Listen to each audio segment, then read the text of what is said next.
I'll call to order the Etna Township Board of Trustees regular meeting here on Tuesday, June 4th, 2024 at 6 p.m. Roll call, please. Mr. Evans? Here. Mr. Burkholder? Here. Ms. McKee? Here. Shelley Marie, if you would please give us the invocation and come to the microphone. Is the microphone on? I turn it on. Thank you.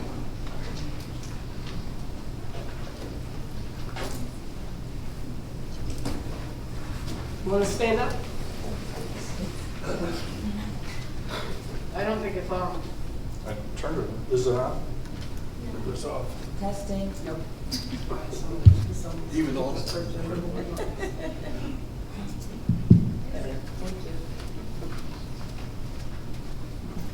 Thank you, Father, for the opportunity to come boldly before your throne and make our requests known to you. And I stand with my brothers and sisters in Etna Township. And first, I want to thank you. I want to thank you for your mercy and your grace, for your word says your grace is sufficient. And I thank you for that. And I pray that you please lead us and guide us this evening in your wisdom. Please prepare the way for us. And I pray that we work according to your will. And I thank you again for the opportunity to be here with our brothers and sisters. And thank you for all of your blessings. Thank you for our township. And that we are blessed so that we have so many people that love and care about the township. I pray in the name of Jesus, amen. Amen. Thank you. Please join me in the Pledge of Allegiance. I pledge allegiance to the flag of the United States of America and to the republic for which it stands, one nation, under God, indivisible, with liberty and justice for all.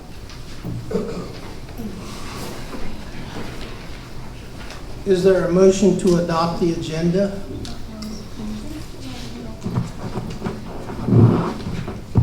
I'll move. Is there a second? I'll second. Discussion? Yeah, I did have, I had made several requests and they weren't put on here. I do want to move to add under new business motion requiring an Indeed advertisement for the zoning inspector to be placed within 3 days. Is there a second to the motion? I'll second for discussion. Can you repeat what you just said, Mr. Evans? For discussion motion to require that an Indeed advertisement for the zoning inspector position be placed within 3 days.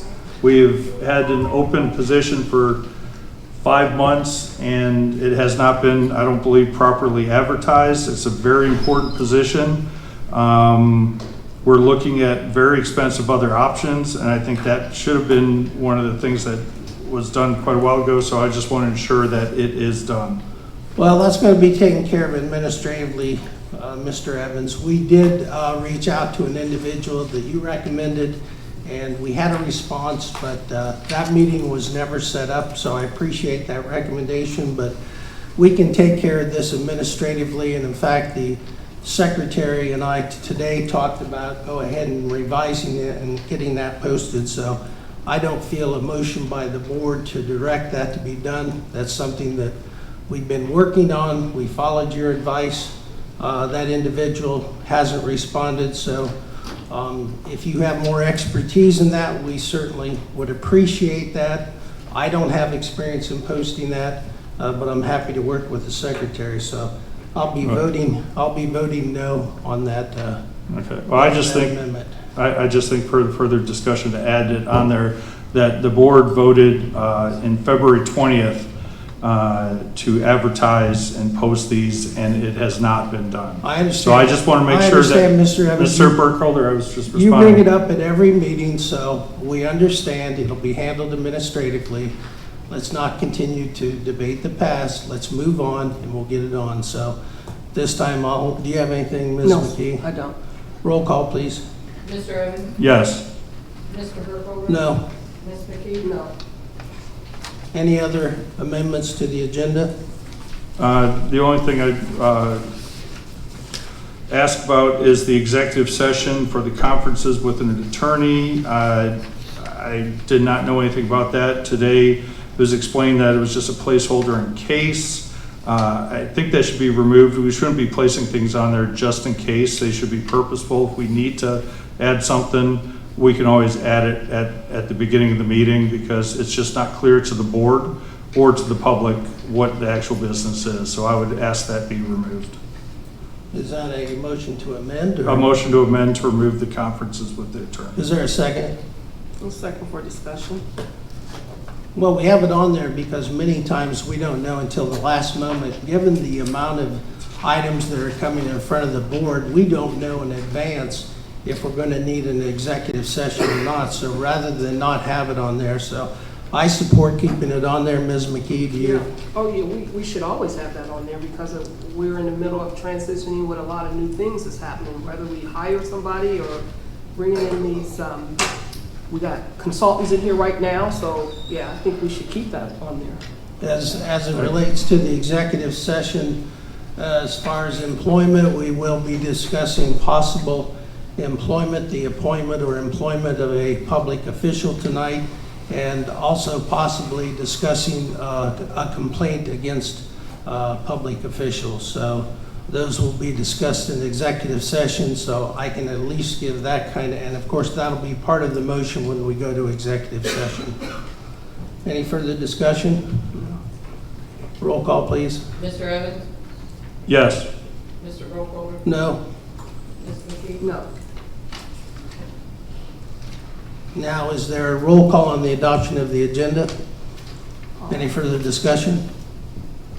Hearing none, roll call, please. Mr. Evans? Yes. Mr. Burkholder? Yes. Ms. McKee? Yes. Is there a motion to adopt the minutes from Tuesday, May 21st, 2024? I will make a motion to adopt those minutes. I'll second that. Any discussion or corrections? We just got these yesterday. I have not had time to review those. So I would ask these be tabled until the next meeting, and in the future that they be provided a little bit sooner so we do have the opportunity to review. So I move to table. I'll second that. Roll call, please. Mr. Evans? Yes. Mr. Burkholder? Yes. Ms. McKee? Yes. Minutes are tabled. Now's the time for public comments, limited to 3 minutes per person. If there's anyone that would like to speak, I invite you to the podium. Please state your name and address. You'll have 3 minutes. We'll give you a warning at 1 minute and try to stay as close to that 3 minutes. Thank you. Is there anyone that would like to speak at this time?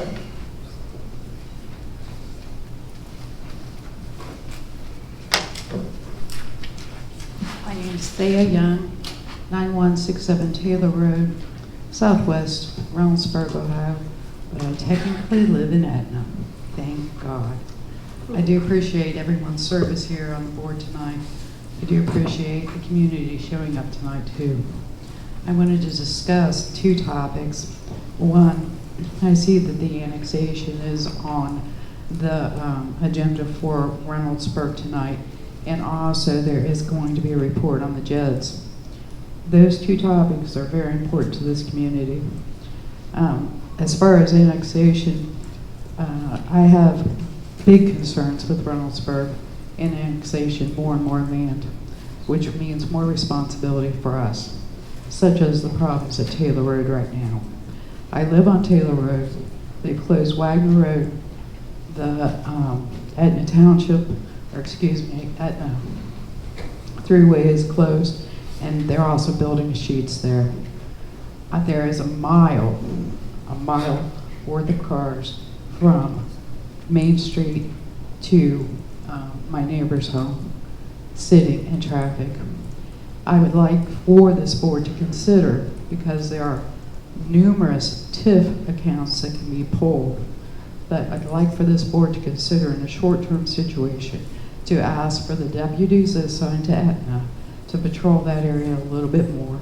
They're more than welcome to sit in my driveway. That was a comment from the deputies, to be able to have a place to sit and watch traffic and help with traffic. Because not only are those roads closed and we have excess people traveling, we have construction going on too. The other thing with the TIP accounts is I would urge this board with anything coming from Reynoldsburg to amend any TIF account that Etna Township has investment in, that they would take their time, look 1 at minute. that. 1 minute. Okay, take their time and look at those accounts before any amendments, and maybe even bring that to a public hearing. I do appreciate your time. Oh, we need some speed limit signs. Some what? Speed limit signs. How fast are you going? And you can put those again on our property or the neighbor's property. It's all in the township. But if we can just try to get people to slow down and be more aware, we may actually save lives, because Yes. people are being maimed on that road. Yeah, yeah, It's really, really, really, really scary, dangerous right now. yes. So, and people are frustrated. Thank you. Thank you. Thank you. Is there anyone else who'd like to speak at this time?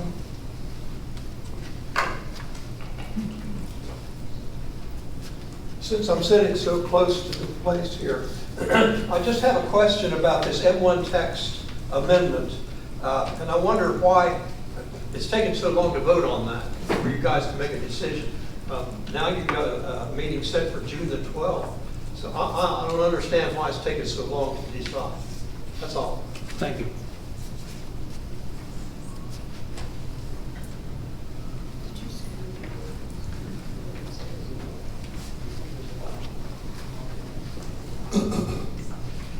John Hanson, 51 Ridgewood Drive, Southwest. My understanding is Ohio law permits this board to approve expenditures up to $75,000 without a competitive bid. This time last year, Mr. Evans frequently objected to small expenditures that were not first competitively bid. What's changed now? And with the McDale, McBride, McDale, Claren, that's 75 or up to 75,000, says not to exceed. The kind of daisy chaining is there's $150,000 on the line tonight. Now that Mr. Evans is in charge of this board, the rules appear to be different. Given that you are proposing to approve another $150,000 tonight, we explain whether or not competitive bids were obtained for these services. If not, why not? Where is your fiscal responsibility? Would you consider tabling the vote on these expenses until competitive bids can be obtained and presented to the residents? There's a workshop we'd all like to attend. Thank you. Thank you.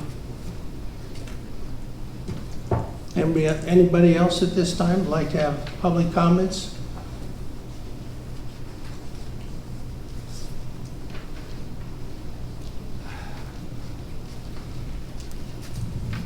Hi.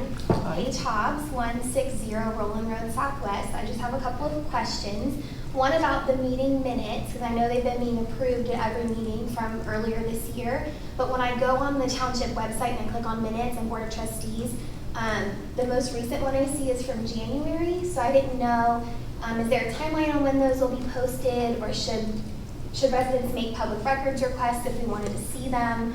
What's the best thing to do going forward on the minutes?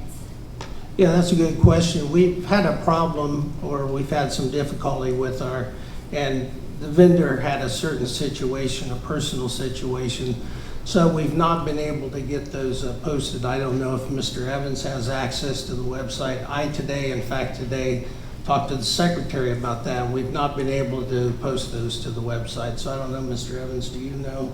I thought we have the procedure, don't we, Holly? We did, but when I did it not too long ago, I jacked up the website. Yeah, there was I'm a very problem. hesitant. Okay. Well, and just to let you know, we're transitioning to Diligent, the community, which is the agenda minutes and that. I've already uploaded all the past minutes up to the January that we had, and they're actually now searchable. So if you want to put a term, it's great. What I can do is work on with Holly getting those there and maybe making that live, so that can be the place that people can look for and actually search the text for that. Okay, and how do we access that? I'm sorry, that new. Well, we can put out an email blast for it. It technically isn't ready yet, but we can kind of get it up to speed quickly and at least let the public use that. Okay, and in the meantime, like if I needed to see March minutes You soon, could, could I just do- email the office? yeah, Yep. Okay. send us an email and we can send those out to you. Okay, perfect, Yeah. thank you. And then my other question was about that H2O salt grant. 1 minute. Sure. That I know Mr. Gokley worked really hard on that, and I just didn't see anywhere that the actual funds had been appropriated for the purchase of that equipment. Once that grant was awarded, is that something that's going to be happening? Well, they haven't been appropriated yet. The grant actually started on June 1st. Oh, great. One of the procedural things, though, before we purchase anything, we have to set up what's called an OAKS ID through the state of Ohio, and we never had any access to that information, so I had to contact the state of Ohio, the Office of Budget Management, and secure an OHID, and then from that, we have to go ahead and get our OAKS number, because that's how we will seek reimbursement through that process. So that's still in process. So once we get that set up, then we'll check to see if we have the appropriations for that, because it'll be an expenditure and then a reimbursement. Okay, got it. Thank you so much. Thank you. Good questions, good questions. Judy Kassmeyer, 29 Roma Court. And, okay, just this evening, I did show Mr. Burkholder the pictures from my backyard about the construction that's going on, that's supposed to be a housing development, but it appears to be shifting dirt from one mound to another. 2 weeks ago, a big mound that was there was all of a sudden, all of the dump trucks came in and took the dirt out. Now there's another mound that one is diminished, but there's another one just to the south of it that's being built. Some of the dirt has come from the new water and sewer plant. Some of it has gone to Uline. Uline apparently asked for some of their dirt back. And so, but the point is that there are constant dump trucks running up and I do say running up and down Imperial Road all day long. Lots of them. And you know, when our kids were small, that neighborhood was very easy to ride bikes. I wouldn't let a child get out on Imperial Road now. Their life would be in danger. Those trucks are traveling fast. My question is, who's going to repair that road after all of this is said and done? Thank you. Thank you. I did have a call on that today, so I've talked to the road superintendent. He's going to check with Licking County Planning Department on that, as well as Soil and Water. As far as the M1 question, we'll be addressing that, and we can answer that possibly under trustee comments or additional public comments. Part of it was following the proper process, and that's what extended that timeline there. And then also the transition going to the new zoning commission clerk. So we had certain timelines we had to follow according to the Ohio Revised Code, and that's why we set up that special meeting, at which time we'll have a trustee hearing on the M1 text amendment. Thank you. Anyone else that wants to speak at this time?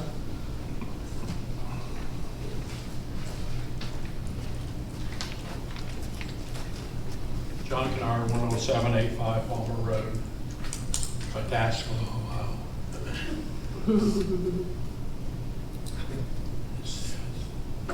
Did you start my clock? Yeah, I did. I'll make sure I give it 3 minutes. I was just wanting to, had a question or concern. Last meeting I had a concern about the staffing. You've already brought it up about the zoning person. Can't get it advertised or whatever. I'd like to know what's going on with the maintenance of the building. This is summertime, and this is when we do maintenance. It's when we do painting and repairs and whatnot. Back in September, October, Mr. Evans said that the building was falling apart, that we was not maintaining the building. The doors are about ready to fall off the hinges. The handrail is not being painted. It's just terrible how we're treating this new building. McGee thought that was a very good observation. So she assigned Mr. Evans to take care of that. if you guys look at that door over there, the bottom of it is all rusted, and I don't know if that door gets used much, but it's about ready to fall off the hinges. And the handrail is all rusty, and it's not getting painted, and the front door is really bad. But I haven't seen any performance from people assigned to him. I questioned him about a month afterwards about, what was going to be done. Maybe the doors under a warranty situation could be replaced. And he said, well, there's a lot of work involved in that. I did not. So now that, we got minutes. One minute. Okay, we got minutes for that, so we can go back now. We've got them archived. Another question is we had one resident that was really opposed about solar farms and brought that up, and your solar queen is here. And they got 50 megawatt solar farms banned from Etna Township. You know what the difference between 49 megawatt and a 50 megawatt is? Wayne? Address the board, Mr. 2 acres. Kennard. Pardon? Address the board, not the audience. 2 acres. So I got their people's talking to my people, and since our farm is divided by the road, we can put some on the north and some on the south. And what's on the south is in another county. So there's all kinds of good things could happen with that. Thank you guys very much. Just a quick correction that the past board passed the prohibition under 50, from 5 to 50, and then this board did 50 and above. And Mr. Evans, I'll give you, under your trustee comments, Mr. Evans, I'll give you the opportunity to talk about building maintenance and those. Well, if you want real quick, I originally brought up the building maintenance, the rusty door issues in 2022, and it was ignored. I did try through the winter, it was given me then, but you're not going to do it in the winter. When we took our seat this year, there were a lot of important things that we had to do, like get passwords, get access to systems, so it's been quite a bit of work to get to that point, but we'll get there. It's been ignored for 2 years, and we can handle it for a little bit longer, but there's a lot of things that we have to address, like the zoning inspector and just a lot of other things, but it will be done. Thank you. Anyone else at this time? Hearing none, we'll go to reports. Road Department, the 2024 road paving. Mr. Evans, I'll defer to you. I think you have some reports or updates. Some updates. Yeah, we sent the engineering request to the county engineer. He had 5 or 6, he said, in front of that. So he said he will get to ours early next week. That was for the repaving the mill and fill of Refugee Road in 2 sections. I've met with Dominic with Strausser regarding an alternate for that, for a Cape Seal, along with several other sections of a road, including smoke from Pike to Palmer, Lynn's Road, south of 70, Palmer from Tollgate to 310, for a microsurface and also Cape Seal. He provided some preliminary numbers that, looking at all those roads, it would probably be about $550,000. And that's just kind of budgetary number. They're going to get firmer numbers into this week, next week. But to put it in perspective, we replaced that one section of Palmer Road for about $550,000. So this is about extending our existing inventory of roads. We should not be ripping them out after 8 years. It's a heck of a cost. So with this, we're going to be doing, like I said, actual maintenance, extending them, and getting that 15, 18 years that we should be out of that. And then later we'll deal with the reclamite application. So I've asked those, the vendor, Strausser, to get those as soon as possible. That would be under the state competitive contract services, so it would not be put out to bid because the state actually put it out to bid, and we would use those contract for that. So if we wanted to, we could move on that. So hopefully at our special meeting maybe, or definitely by the 18th meeting, we'll have that information. We can make a decision then. I had a question. Go ahead. Go ahead. Palmer Road, between Mink and Reynoldsburg line, when was that last paved? I think that was 2000, wait, between Mink and what? Between Mink Street and the Reynoldsburg line, the one that you're referring to, when was that last paved? Palmer Road. I believe that was 2016. Is Mink and, well, between Mink and Palmer. Yeah. Between Mink and Tollgate? That's not one of them that I The believe. pavement that you have here listed. Oh, that's for all the new, we're gonna be dealing with that later, but that's the Reclamite application to extend the new pavement life, and that's for that Palmer Road and then Etna Parkway and Heritage, but that's gonna be dealt with later in the meeting. Okay. We can do that. But that was paved last year. That's what I thought, exactly. Right, and this is an application that extends that. Has Pavement Management's completed all their inventory, correct? And they have the video and... Correct, and there were a couple corrections on there that were made, and they went back out. So we've had, and you can see the comparison, it's a public, I put that link out. It's open to the public, where we've had the roads reviewed in 22 and then 24. Right. But the Reclamite application is for new pavements, either the same year or the year after, which adds the multines back into the pavement to extend the life quite a bit.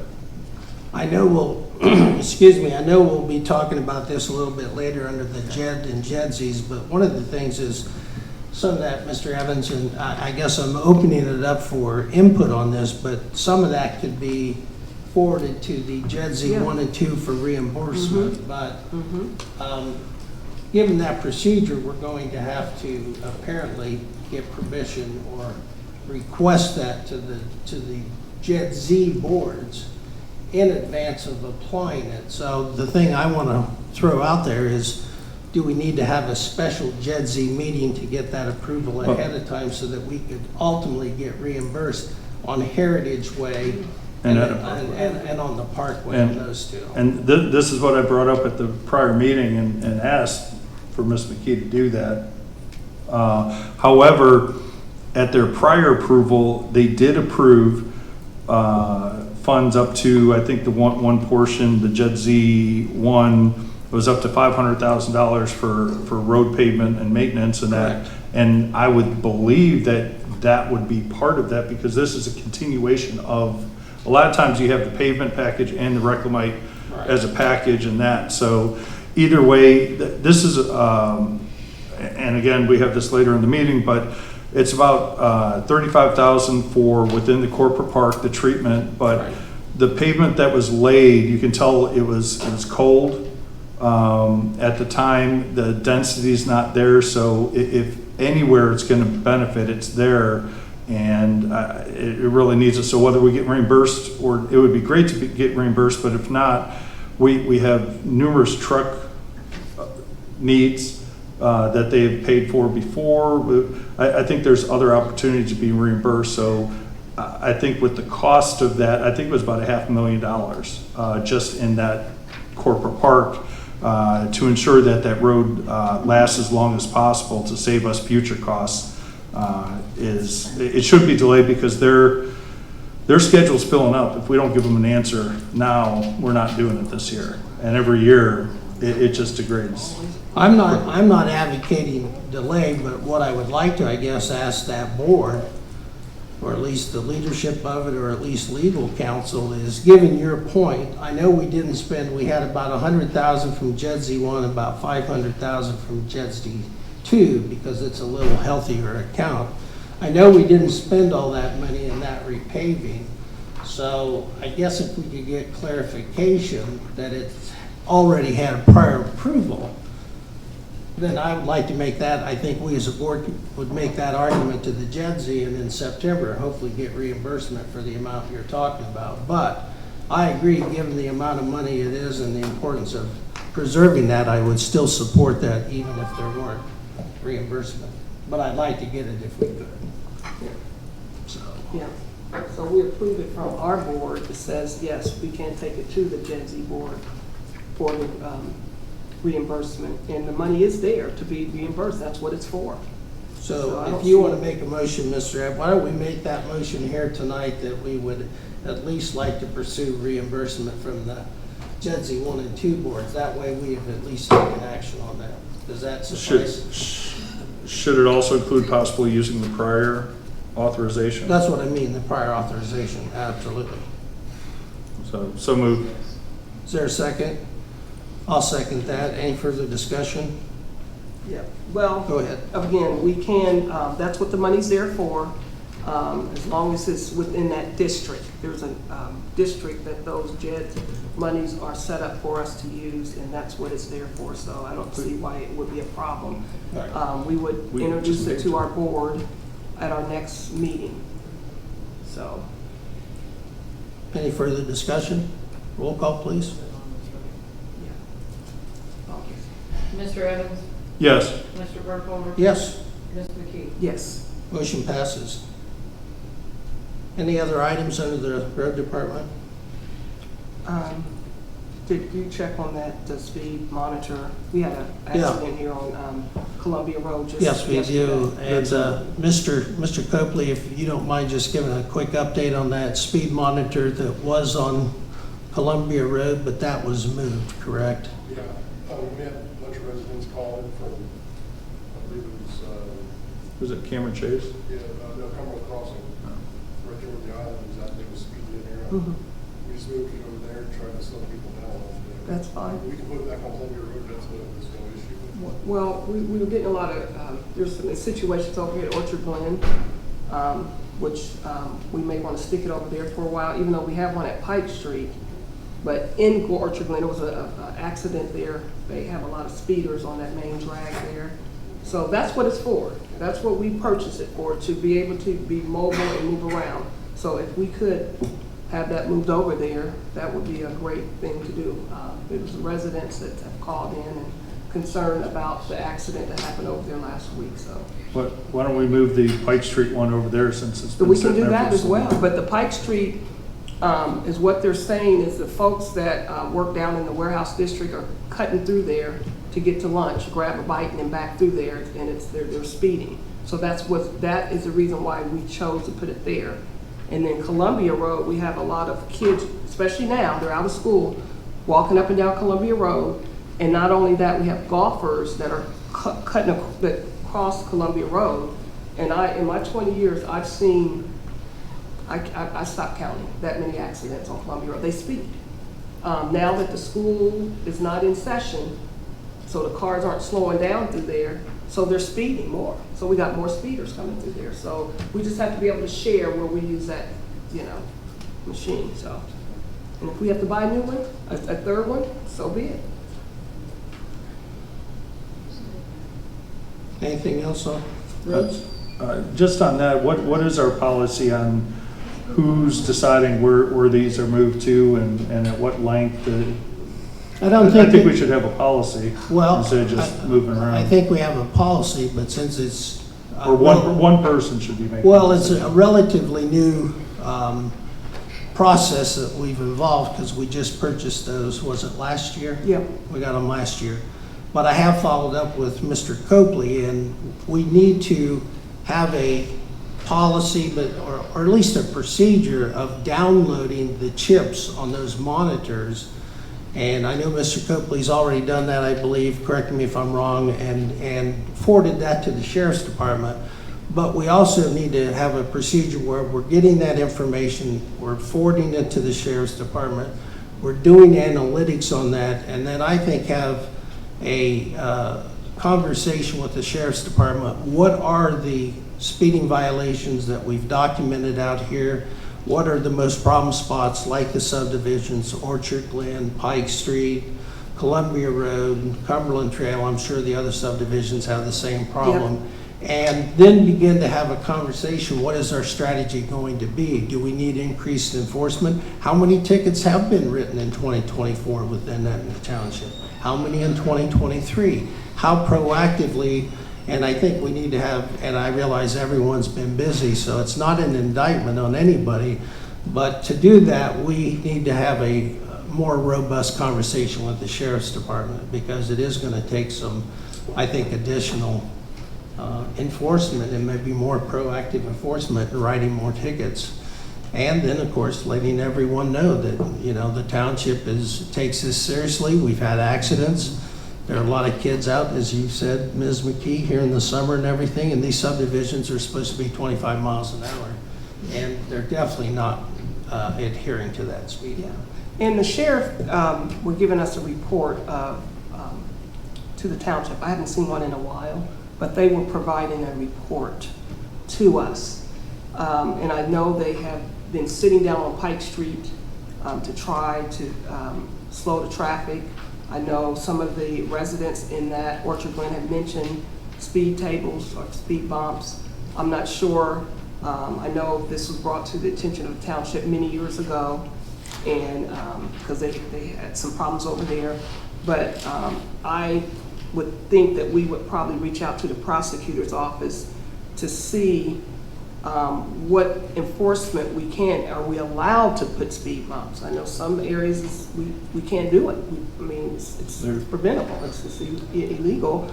But they have a homeowner association president and a board over there in Orchard Glen, and maybe we can have a discussion with them and see what we can do after we speak with the prosecutor's office to see what they can do and what if we can put speed bumps in it. Because I saw some emails back and forth from a trustee where they were talking about speed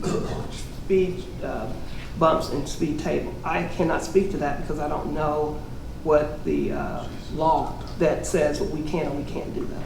The matters have been discussed with the prior board before I got on the board with Mr. Carlisle on that. So I think the prosecutors already has that. We'll just have to get a copy of it.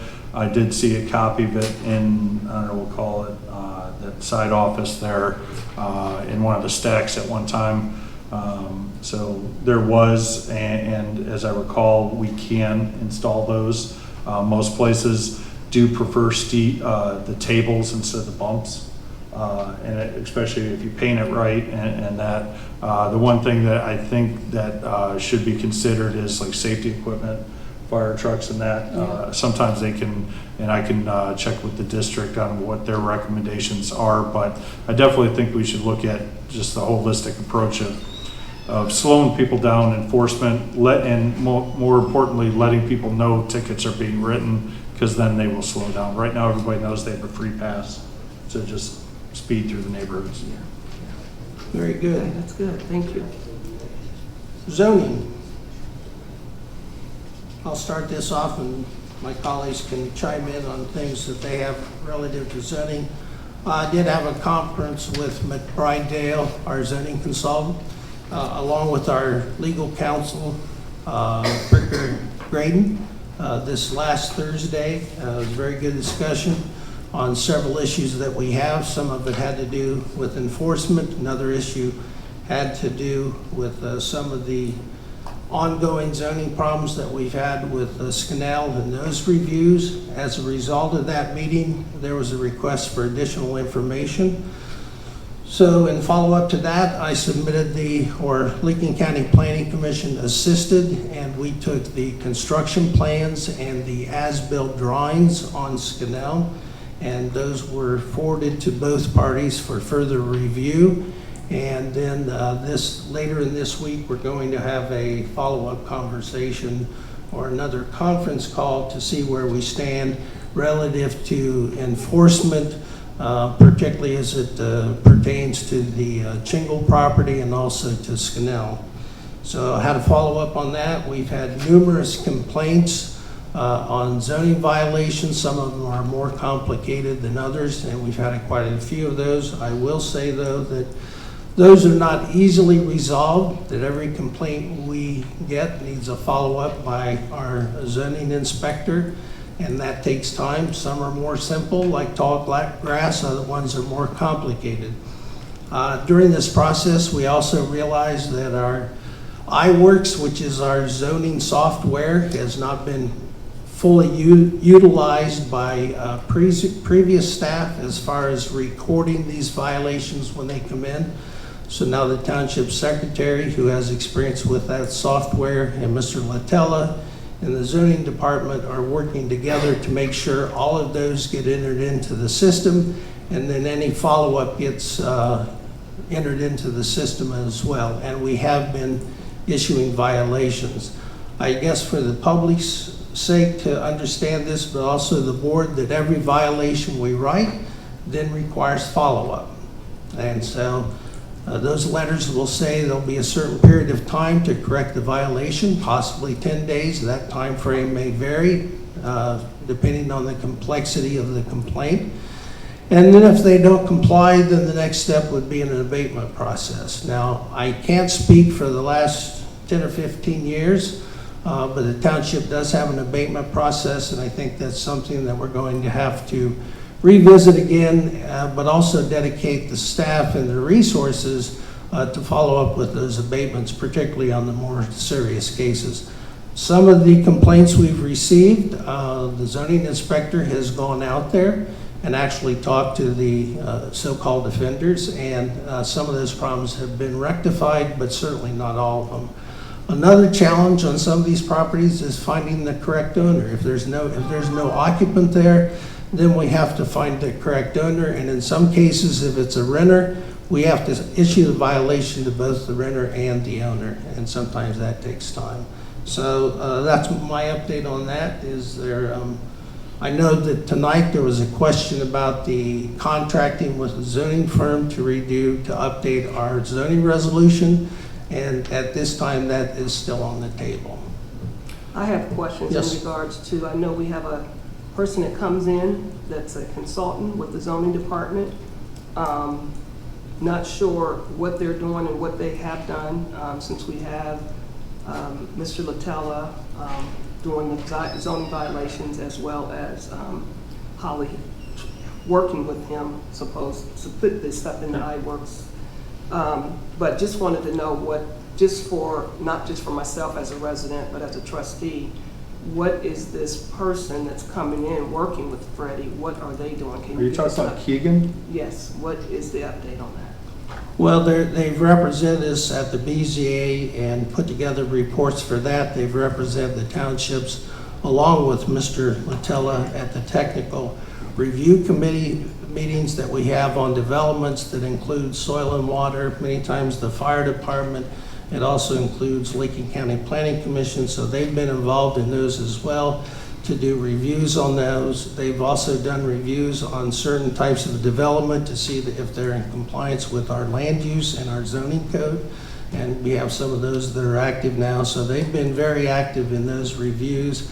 And then when we have more difficult questions or interpretation of our codes, for example, we have one now where there's a question whether the planned residential conservation district, it's an overlay over agricultural. So the question is raising chickens on that property, is it in violation of the residential code, or is it in violation of the agricultural code? And that's the kind of expertise that we afforded to them, and then gotten some feedback on that. That particular instance is a very unique one because the complainant actually lives in Violet Township, but the back half of their property, which is a separate parcel, actually is located in Etna Township. And our zoning is different, obviously, than Violet Township, so that's the kind of thing we referred to them. Then we met with I met with the property owner. I think Mr. Latella has as well, and looked at the property. There are possibly some other violations there, but in terms of answering the questions, it looks like the chickens are going to stay.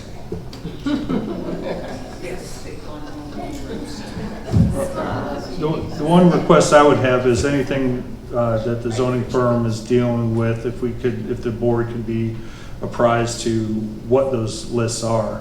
I'm glad to see we're finally making movement on some of those, especially Scannell and Chingle. But just to keep us surprised, because I've been contacted by many, and there's been a lot of outstanding things. So I'm glad to see movement on it, and I just want to make sure that we continue it. I agree, but there needs to be patience by this board as well, Mr. Evans, because we simply don't have the throughput. And as I've said before, and I won't belabor it long, I'm in the office every day. The phone never stops ringing.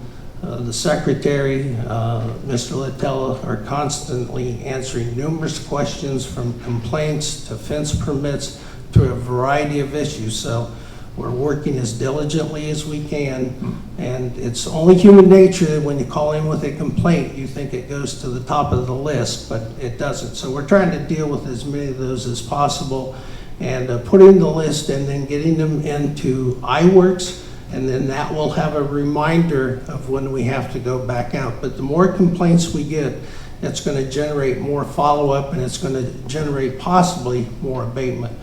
We had a gentleman come in the other day, though, and because of Mr. Littella's proactiveness on junk cars, this individual's relative now is cleaning out the junk cars and is working diligently because a violation was issued, and that person realized that we were serious about it, and so that's one of the positive things as far as writing those violation letters.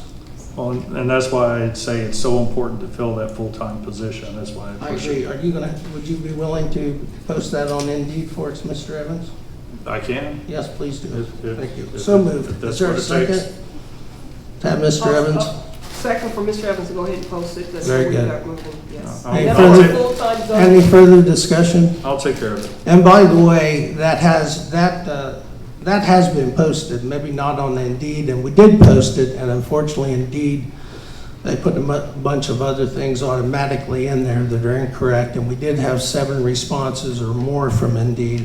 But it has been, just so we know, OCMA and the Ohio Municipal League and the Ohio Township Association. So if there's no further discussion, I'll ask for a roll call on the motion to give that assignment to Mr. Evans. Mr. Evans? Yes. Mr. Burkholder? Yes, Ms. McKee? Yes. yes, thank you. Great. Stormwater? I know,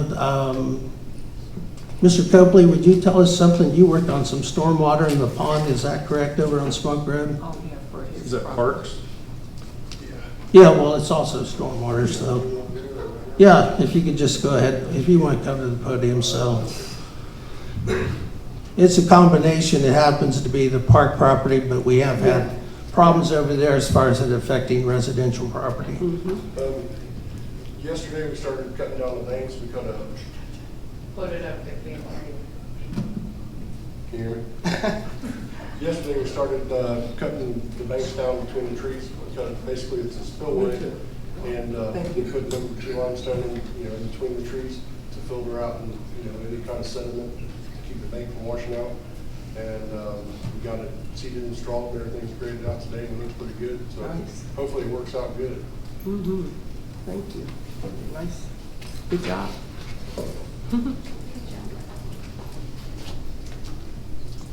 As far as the preserve at Half Farms, there has been progress made there, apparently by the original developer.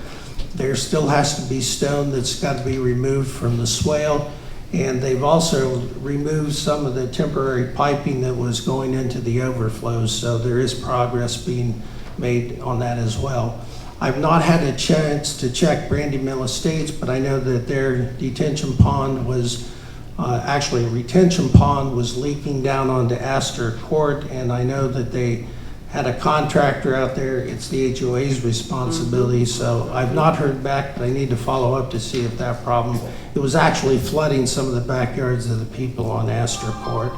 So I need to follow up on that situation as well. So is there any other stormwater issues that we're aware of? Thank you, thank you. Did you get one? You can-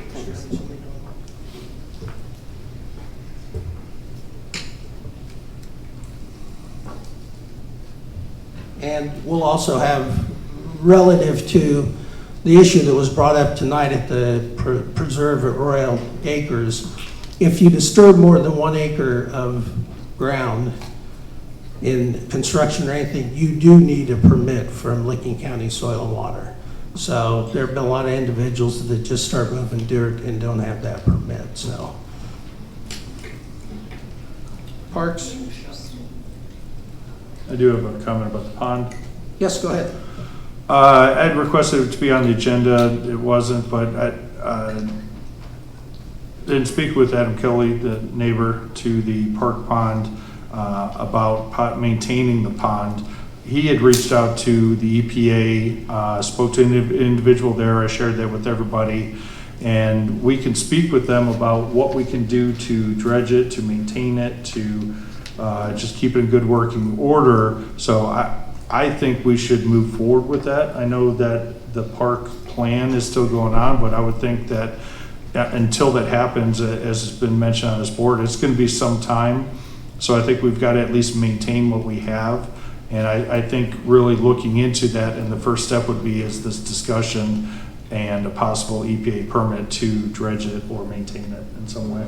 Yeah, the reason I didn't put that specifically on is because I knew we could talk about it under parks. So my recommendation is, if you want to bring some more details on that, Mr. Evans, as far as what that process is, what it would involve, is that something that we need to look at all the ponds there? I know one thing we need to do is do an evaluation on the ponds, but there's no prohibition or restriction if you want to bring. Well, I already shared that information with the board. The process is discussing with them, him determining what's needed, and then if we have to apply, if we're going to actually do the work, apply for a permit. I think it could be a few $100s to a little bit more. Mr. Kelly, correct me if I'm wrong on any of that. So that's what I asked to kind of move forward with. We've already got the information. What's that permit entail? But Mr. Kelly, if you want to. Yeah, I spoke with him. He said that it may not even need a permit because a spring-fed pond like that, it gets shallow, and you have to dredge it now and then, and you can tell it's too shallow because it's covered in algae. Otherwise, if it was deep enough, it wouldn't get covered like that. But he said the only time you need a permit is if it's going to affect the adjacent creek. There isn't one because it's spring-fed. So the process is there's a pre-application, you fill that out, they'll set up a time, come out and take a look and let you know if you need a permit. He said, I don't see why you would need one, but it's a good idea to do that just to be sure, and that way we can all be on the same page.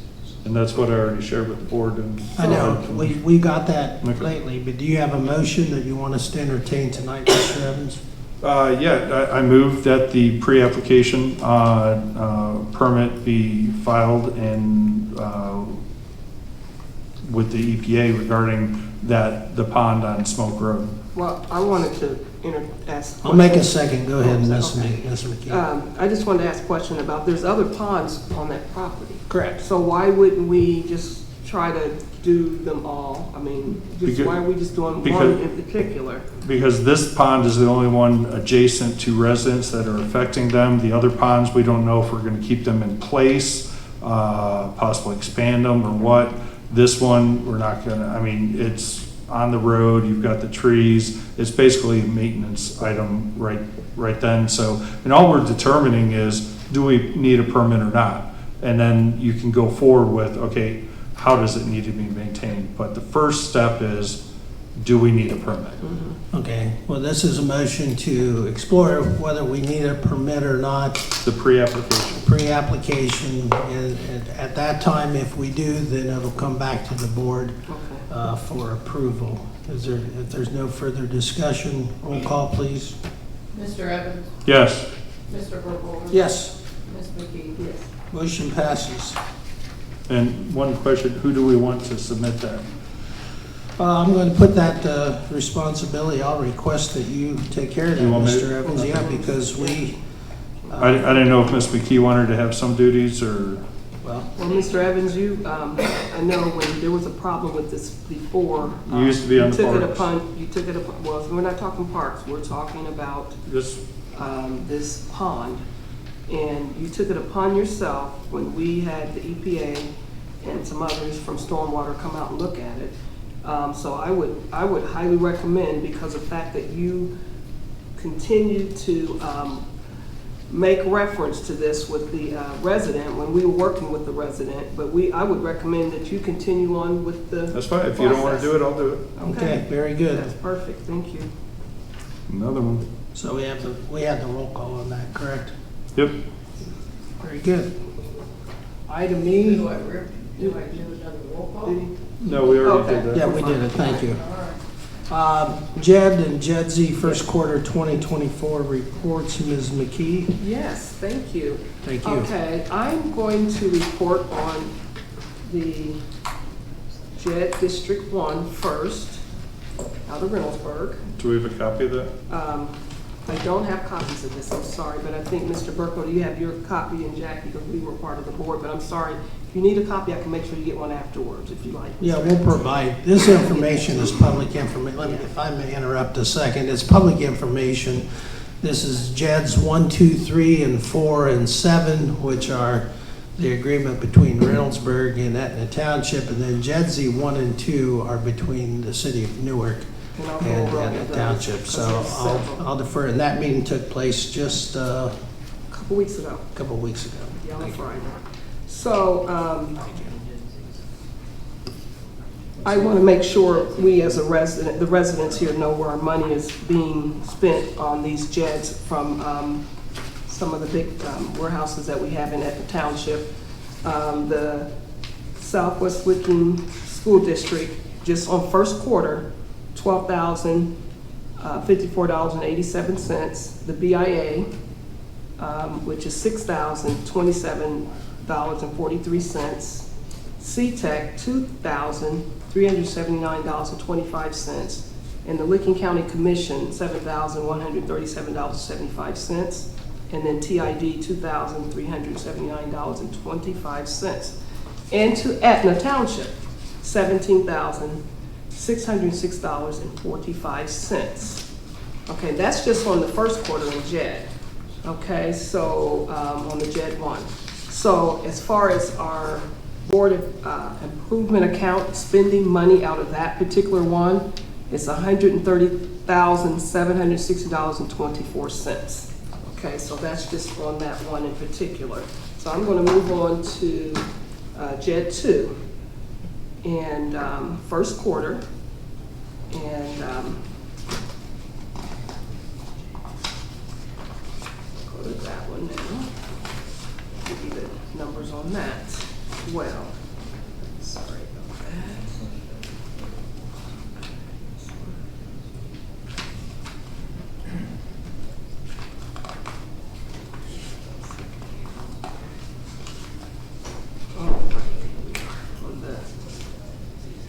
On the JED 2, there was no movement on that one on first quarter. So just so I wanted to report that, just so you know what's going on with JED 2 as well.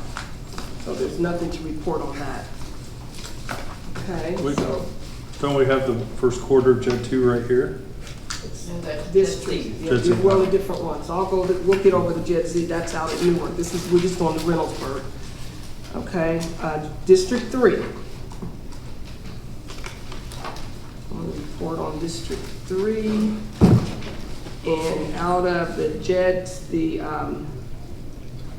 the city first quarter, which would be Reynoldsburg, we paid them $31,489.75.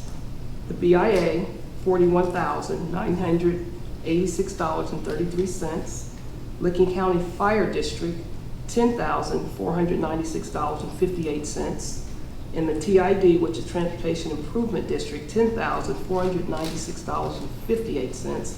CTEC, $10,496.58. And the Licking County Commissioners, $31,489.75. And to Etna was $73,476.09. And so I'm going to go over here in the board improvement account. We now, in that account, $194,819.79. So the board improvement account is funding money that we can spend in the township to improve our community, whether it's roads, reimbursement of the roads that Mr. Evans had talked about. So, and then here we are on the District 4.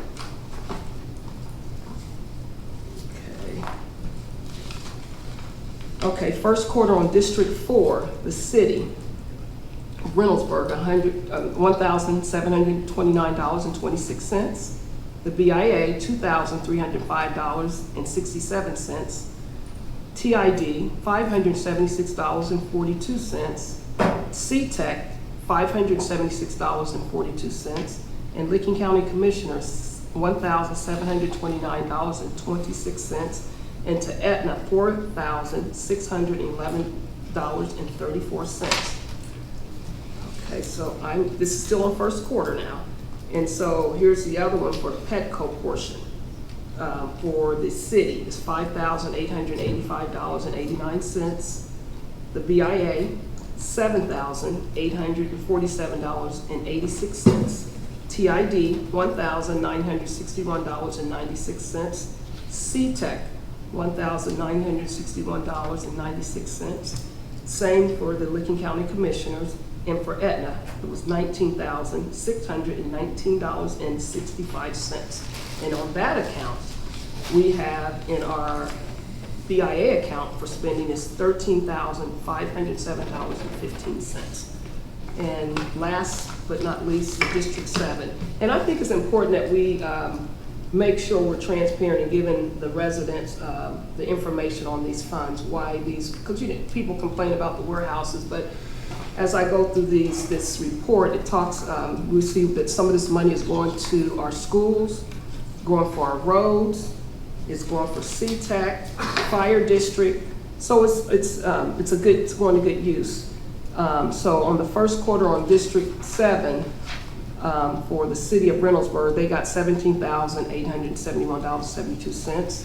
And for the BIA account, it's $26,807.59. Licking County Commissioners got $13,403.79. And for TID, they got $4,467.93. And for Etna, the Township, we got $26,807.59. And out of that account, we have $196,898.40 for the board improvement account that can be spent on if we need to use that for reimbursement. Okay, and that's for those JED 1, 2, 3, 4, and 7 out of Reynoldsburg. Okay, so the JEDs Z's 1 and 2 out of Newark, doing so well over there under those. They invested in $50,000 in the CDAR and the STAR accounts for us investment.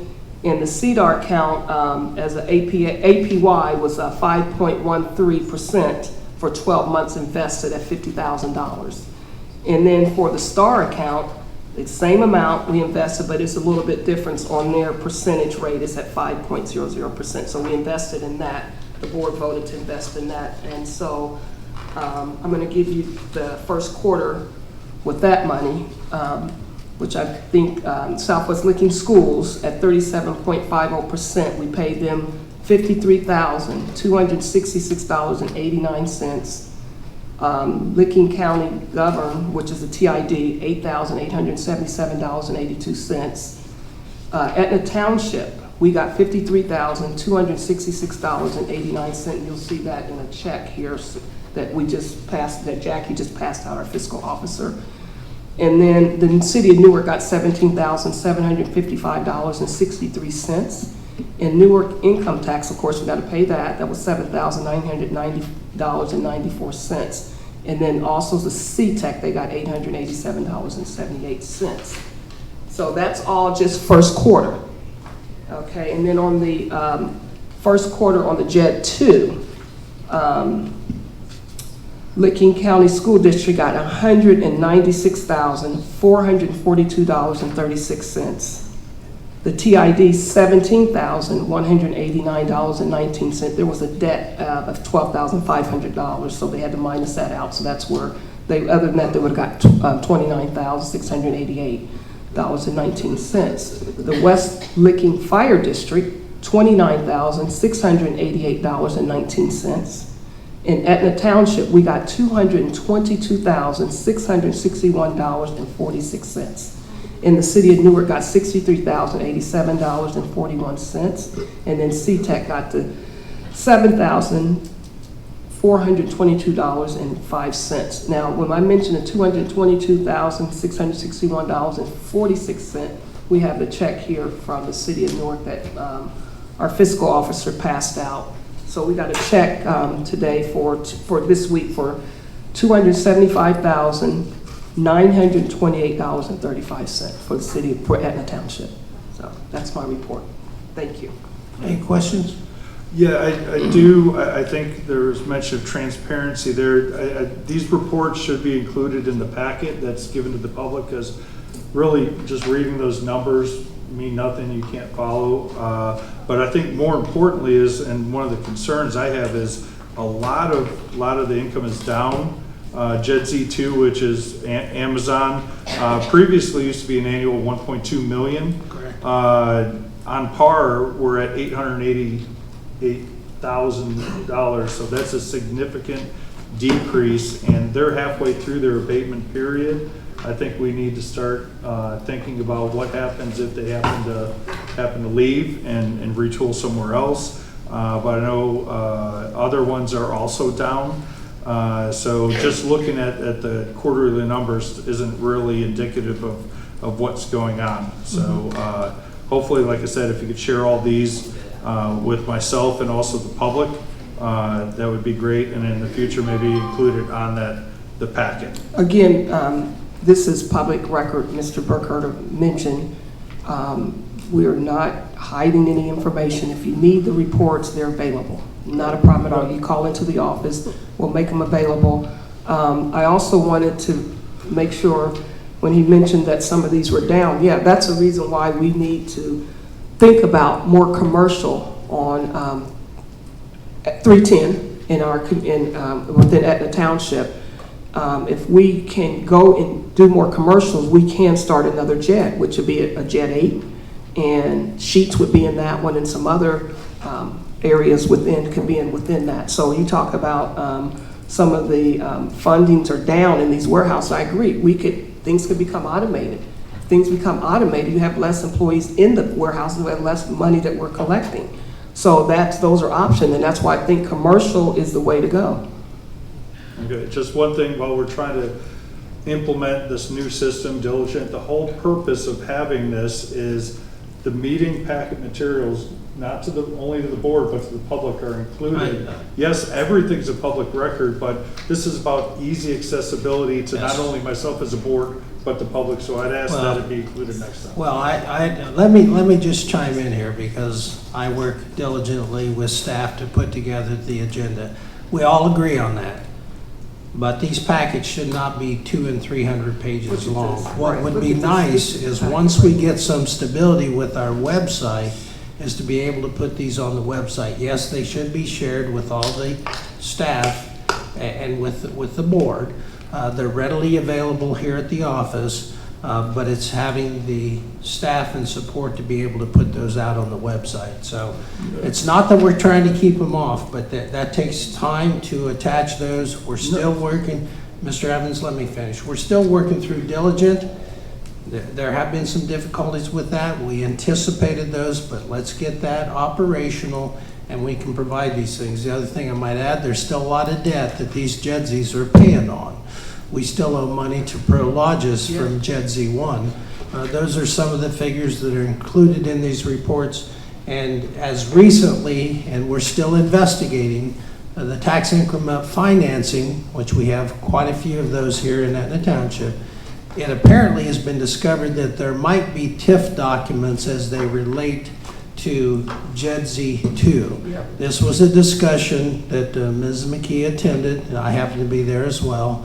And there was always a question, is this tax increment financing, which diverts property taxes from various entities into a separate fund that can be used for infrastructure, it's kind of been missing. I don't think there's one on JEDZ 1. There may be a TIF on JEDZ 2.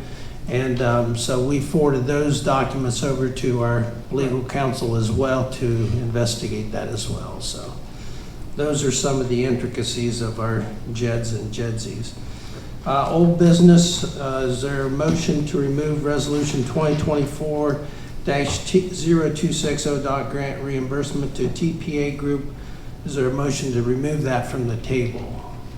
No, unless we have a little discussion first, or it's. Go ahead, because I realize we may not remove it, but you, I think, have some things you want to. Yeah, it's not ready. I haven't heard That's back fine. from the attorney Right. on it. Tried again to get in touch with him. He's at I think Cincinnati City Council meeting tonight, so we'll have to deal with it at the next table. But we just need the agreement drawn up in the resolution. Again, it should be pretty simple. He had indicated that it would be provided last week. He didn't. So That's fine. I don't. And We'll have to the deal with invoices, it. right?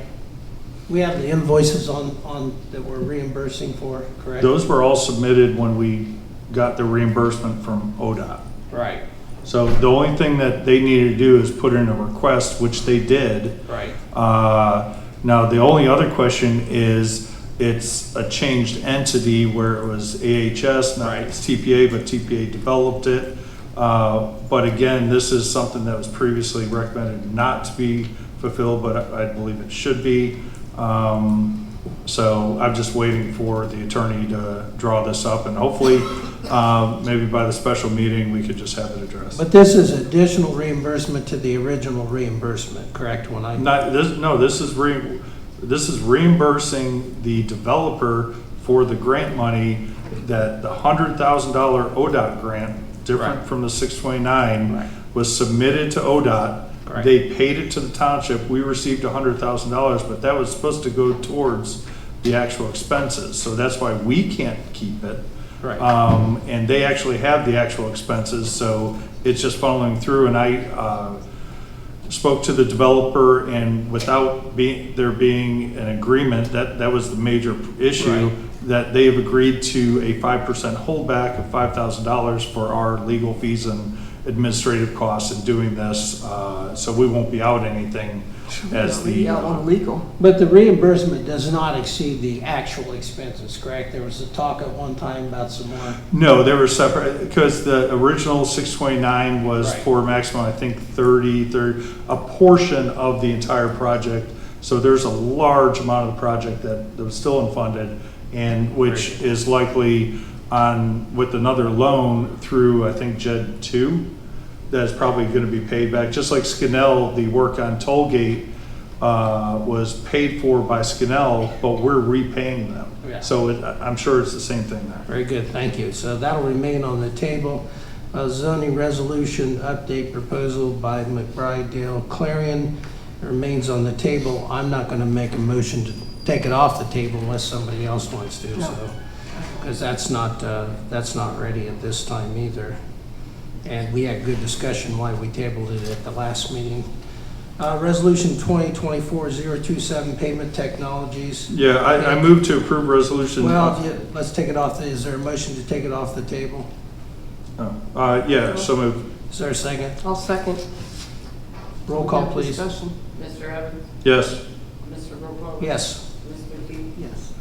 Resolution 2024-027 Yep. is off the table. I'll move to approve resolution 2024-027 Pavement Technologies, Inc., 2024 Road Preservation as presented.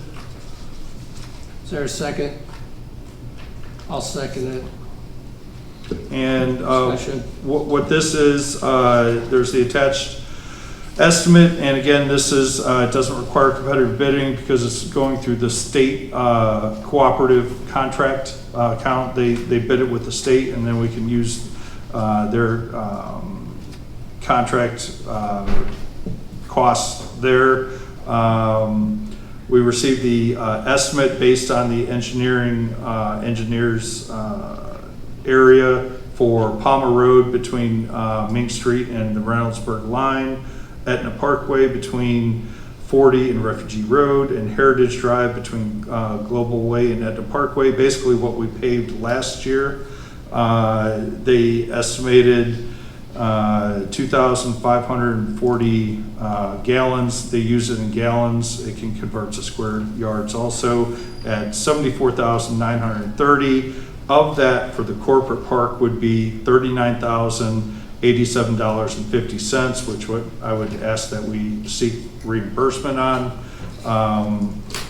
And the resolution would provide authorization for approval to sign the contract with Pavement Technology. And the process has changed since we originally did it in 22, that you have to go through Ohio Buys, so it just gives me the authority to submit all that, and then also contains a 5% contingency.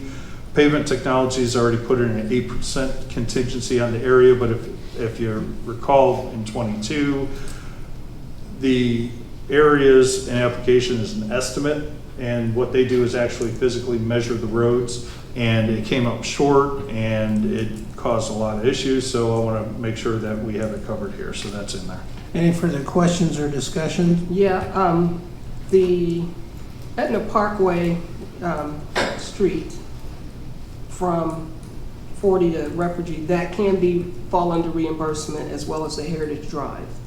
So we know that falls within that district for the reimbursement. Palmer will not. Correct. That's why I said. I just want to make sure. Heritage would, since it's a That's right. public. Yep. Okay. Any further discussion? Roll call, please. Mr. Evans? Yes. Mr. Burkholder? Yes. Ms. McKee? Yes. Motion passes. Resolution 2024-029 for contract in-house planning and zoning services. We'll have a brief, the consultant is here tonight, so I would ask that this come off the table so we can at least have a presentation. There's some additional questions, though, that I think we're going to have subsequent to that, but since Mr. Schultz is here, I will make a motion to remove that from the table. Is there a second? I'll second. Any further discussion? Roll call on removing it from the table, please. Mr. Evans? Yes. Mr. Burkholder? Yes. Ms. McKee? Yes. Yes, that resolution is removed from the table. Rather than move for adoption on that, I still have some, in working with the fiscal officer, I think we still have some appropriation considerations there regarding how much is in professional services. And that came up this afternoon, but at this time, I would like to ask Mr. Lance Schultz to come to the podium. If you would state your name and address and present on the proposal that the township trustees have. Feel free to talk about your credentials as well and those services that you would be willing to provide to the township, on a contract basis. My name's Lance Schultz, 8295 Corona Way, Columbus, Ohio. We're having trouble hearing you. Oh, I'm sorry. That's okay. I've been in the planning profession for over 30 years. I've worked previously in 2 suburbs of Columbus the last 20 years or so. And prior to that, I worked in Hamilton County, Cincinnati, and I also worked in for 2 engineering architecture firms over those years. Currently, I'm working for myself at this point, caretaking for my mom and brother. The last 2 years, I had to resign from my previous job to take those duties. My goal is to work part-time, consult for the township 3 days a week to provide overall zoning services from everyday zoning certificates, answer questions daily, to development review for any zoning cases or subdivisions, coordinate the TRC review for subdivisions with all county agencies, update, review the land use plan, work with the consultants on the update of the zoning code. I've worked with McBride-Dale Clarion, one of my previous employers, a good relationship with them. I actually know both owners of the firm from when I worked in Cincinnati. So just overall development of your planning services, zoning services for the county as needed. I think that when I reviewed the application that was out there, I think a lot of those, I've done all that for 20 years in communities in Central Ohio. Any questions from the board? Sure. So you worked for Delaware and Pickerington at one time? That's correct. That's what okay. And then, why'd you, just curious, was that a consultant position up there in Delaware? No, I was the planning and zoning administrator for Delaware for about 11 years. Yeah, I was okay. planning and zoning director for Pickerington for just over 10 years. Okay, So, okay. A lot of the growing pains it sounds Sure. like you're going through. I worked for 2 communities that grew quickly. Pickerington in the 2000s doubled in size. Delaware increased, I think I started as 30,000, now 45,000. So I've seen a lot of commercial, residential, some industrial development, and the needs and the issues that occur with those. So you're looking to do consulting work with your firm. You own your own firm, Yes, correct? it's myself. And then you also are looking to be a part-time employee here as No, well? my suggestion would be the consultant. Okay, gotcha. Part-time consultant. Yeah, Okay. Right now, with my family situation, it's hard to commit to a From permanent full-time? job. Yeah, yeah. Okay, Unfortunately. yeah, okay. And I can add a little background of my conversation with Mr. Schultz. Given his expertise, it fits perfectly with the township. But since we're in this unique situation and kind of his own unique situation, it made sense to go with a consultancy so he wouldn't be full-time.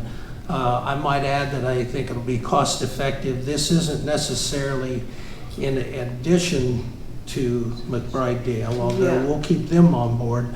But having, if we go ahead with this contract, having him in-house 3 days a week would give us not only the expertise, but the kind of in-house support where we can work closely with him. He can work with township staff, but he can also be in contact like the TRCs, Licking County Planning Department, compliance in the everyday operations here as far as processing permits, getting them in the system, and keeping it moving forward. And while we rely on McBride Dale for some of those more advanced things, having that in-house would not only be more efficient, but I think more effective. We would still work with McBride Dale because they're already currently working on some of our projects. And ultimately, then the goal would be to contract with McBride Dale when we decide to update the entire zoning resolution. And of course, having Mr. Schultz in-house as a consultant would certainly facilitate in that process because that'll be a pretty big lift for the township. So any other, Mr. I still have some concerns go ahead, that go ahead. we're, wanting to bring him in as a consultant part-time, but then we have McBride Dale as well. And then we're talking about bringing in a full-time zoning person. Will we still keep Mr. Latella on, or how's that going to work? I'm just curious to see where the we're board going with hasn't this. decided that, but Mr. Okay. Littell would obviously not have as many hours as he currently has. And let me just add, if you look at the rate that's being proposed, it's comparable to the lowest rate that McBride Dale is currently charging us. For some of their lower level planners, his rate's comparable to that. If you look at some of the principals at McBride Dale, they're at like $145 an hour. So it's a very unique hybrid solution that we're taking on here, but giving the growth and the technical aspects of many of these reviews coming in, I think this is kind of the missing link. So it's not necessarily an additional cost. It's a cost that would probably maybe even relieve some of the day-to-day questions that end up going down to McBride Dale. So there's the Cody guy, Keegan. Yes. They would still be on board with us. Well, yes, I think we still have a need for their services, and they're currently reviewing some of the things we're working with, but I would see that there would probably be a greater reliance on our in-house, and that's what I want to point out here at the town hall. There would be a greater reliance on that. So I think the communication would be a lot smoother. He could answer and field a lot of these questions on the spot here in the office rather than having to refer those down to McBride Dale. That's all I have. Thank you. Mr. Evans? Just a few things. I mean, I think, again, the long-term plan is to fully staff our in-house zoning department. And again, I don't want to belabor it, but we should really be pushing for that, but in the interim, I do think that this makes more sense than McBride Dale. We can still use them when needed, but having somebody in-house, but again, as a temporary measure, because if we're looking at 3 days a week for a year, it's almost 100,000. That's a cost for a full-time person. So this is more expensive, but we need help. But no benefits, though. No benefits. Well, no, but if you're paying, what we're paying the last zoning inspector with benefits is much less than this, and that was Correct. full-time versus 3 days. That's right. So, I mean, it's always typically better in-house, and like I said, that's where we really should be pushing, but, yeah, we definitely have a need for this. I don't know, what is the holdup you're saying about the professional services or funding? Well, Wouldn't that just be a PO? well, maybe you can give me some insight, but the $80,000 that we spent, because I wanted to first check with the fiscal officer, and she didn't come in until, I want to clarify, she didn't get on the job till April 1st. But the $80,000 that we paid to the TID came out of professional services. And we had $150,000 appropriated to professional services. But that 80,000 plus some of the other things we've already paid, plus some of the purchase orders now that have come out of there. So my question to the We would board. just have to amend the budget. Well, but that 80,000 probably should have come out of a different, shouldn't that have come out of the roads? Roads, it Yeah. shouldn't have been professional Well, services. but that was logged in and recorded prior to the new fiscal officer coming on board. So I don't know that there necessarily was a mistake, but I wanted to check that first. If you feel comfortable that we can move forward on condition, but if we have to we either have to reclassify that $80,000 to a different category, or we're gonna have to appropriate more money for professional services. Can we get all that straightened out and deal with that at our special meeting on the 12th? I don't know, but we'll certainly try, and that's, if that's agreeable to the rest of the board, that's what I'd like to do. But I didn't want to come in tonight and go ahead and get that approved. Once I knew that as far as the appropriation, I didn't want to exceed appropriations.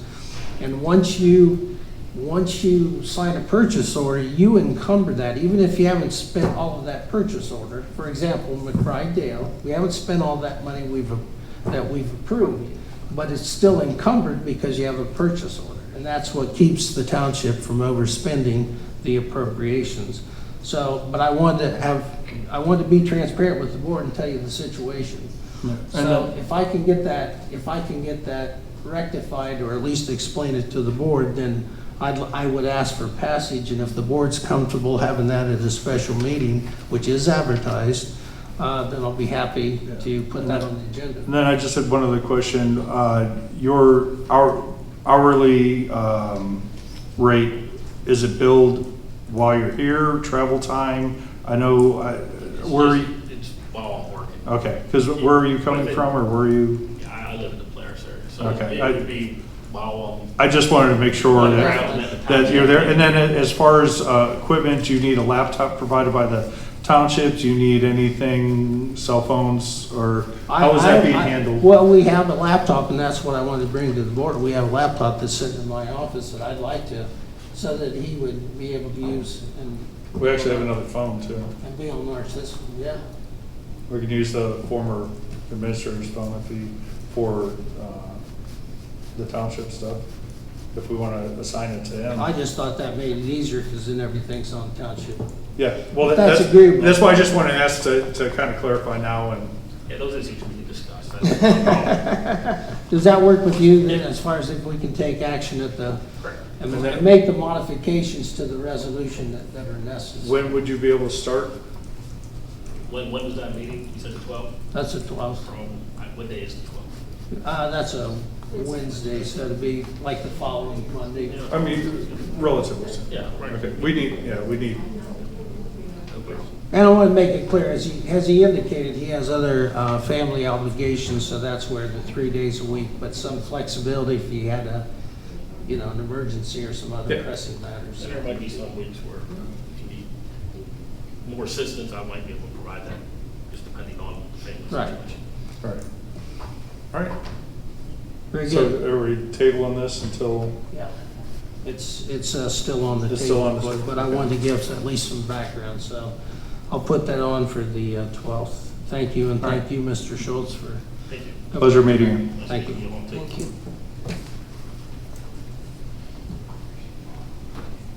Update on health insurance, Mr. Evans. Yes, health insurance, couple things. I sent out an email, because we're a small group, Anthem does not provide Etna, with an A, the new insurer, the last EOBs. So please log in, get your last EOBs. If you had any procedures recently or seen a doctor, if it's kind of minor, we can update it later. But send those to Michelle at Acrisure, and then she can get the proper deductible credit there. And then regarding the dental, vision, life, and employee assistance program, I want to officially, well, I don't know if we want to do it now or again at the 12th. I've got the dental rates, but there's an issue with the vision because where it is now, it's in a consortium where there's one added benefit that others don't have. I believe we need to move everything to this new broker. I spoke to the prosecutor, and it was a benefit that wasn't with Ms. McKee and I when we came in, but then it was added. So there's legal issues of, well, are we entitled to it now or not? But then you and Ms. Catuno came on, and you can't change compensation. It's a minor $150 reimbursement for non-prescription glasses. I don't think anybody's ever used it. If all the elected officials waive that, and I could have the prosecutor draw that up, I would be for that to be able to make this move. Then we could just move everything over and just have Acrisure deal with all our renewals, policies, and all that. So I want to see if all the elected officials are open to that, and I can have it drawn up, and we can have a smooth transition. Otherwise, we're gonna have some here, some there, and I really think we need to move everything to the new So board. you're saying the vision, we can buy like readers? It's like sunglasses, that was part, it's called Lightsaber. And it was an added thing. We had the prosecutor deal with it before, but because that's only within this person's group, by moving, it saves us money by moving, but you don't have that benefit. So if everybody's agreeable, we can have a waiver and move it. Otherwise, we'll have some there and some over there, and it's just going to complicate things. And as I believe nobody's ever taken advantage of it. So I want to see if we don't, then we'll have to figure out something on vision. The only other question I have, when it deals with life insurance, do we know what the benefit is for life insurance for the elected officials? I don't know if it's 25 or 50, but it again, what Mr. Harmon did was create a consortium and everything specific to his group, so it makes it harder to get out, and so that's why we want to move it to standard plans. And dental's no problem, and I already forwarded those costs, and I can get those. The plan would be to switch it at January 1st, or not January 1st, July 1st. But same thing with life. They're getting the rates now on that, so that can be provided. But the question is, with the vision, I see Ms. McKee over there shaking her head about it. Again, this wasn't a benefit when we took office, so I don't believe it's something that we should have. It was stated before that we should just not use it. So I think for Ms. McKee and I, that it should be a no-brainer that we sign the waiver, but it's depending on Mr. Burkholder, who you didn't take the vision. You'd still need the waiver, right. But Ms. Catuno. So I just need to know that, and if someone's not going to sign the waiver, then we'll just possibly have to have them stay with Mr. Harmon and everybody else go over there, and it'll just be a split payment, and I think it just complicates it. So do we take action tonight for the July 1st? No, I'm not asking for, what I'm asking for is kind of a straw poll I guess non-binding, because until you sign it, if all the elected officials are open to signing the waiver for that one policy difference, and we could move forward, and I would have everything ready for the 12th. I'm fine. Well, I don't know, well, just to be clear, there was nothing wrong with our insurance from the beginning. I think it was just personal, again, when you do things out of spite, then it's always something in the end that comes up and this is why we have to deal with this the way we have to deal with it now. So, it's unfortunate. Well, No, It's unfortunate, but we'll move on. I'm going to say what I have to say. Well, that's fine, but I Yeah. disagree with you. That's fine, So I that's don't- okay, I you don't can take that. disagree. I don't take that. You can same- disagree, but you're not on Well, our let- insurance let- either. Let me finish. And I'm going, what, I was talking, I- Mr. Burkholder. Are you finished? No, I was, Keep going, yeah, then. thank you. And this is what's going on here. Mr. Evans, again, we worked with you to move this over, but it wasn't a smooth transition. Now we have to deal with the eye vision. The good news with me, I can always go back to my retirement plan. So that's why I don't make it as complicated. But it's just a shame that you did what you did out of spite. Okay. No, I'm gonna shut it down. No, Ms. Shut it down all you McKee, want. Ms. McKee, you continue to want to litigate the past as well. I disagree with you. costing us. I talked to the elected officials about the previous thing. I supported the switch.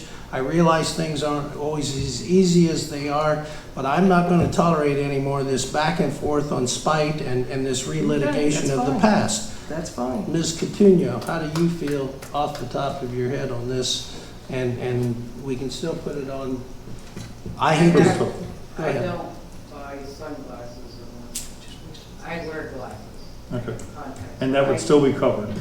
As long as that's covered, I don't care. And I've sent everybody the policies. It's just that one perk. And again, it just makes it difficult to make changes and that. So if everybody's on board, I can have it for the 12th and we can make the change. And I would just like to say that this new consultant has already approved, because we have an HRA card that people have already been able to use, been able to get reimbursement within 2 days, direct deposit. So there are positive changes in this.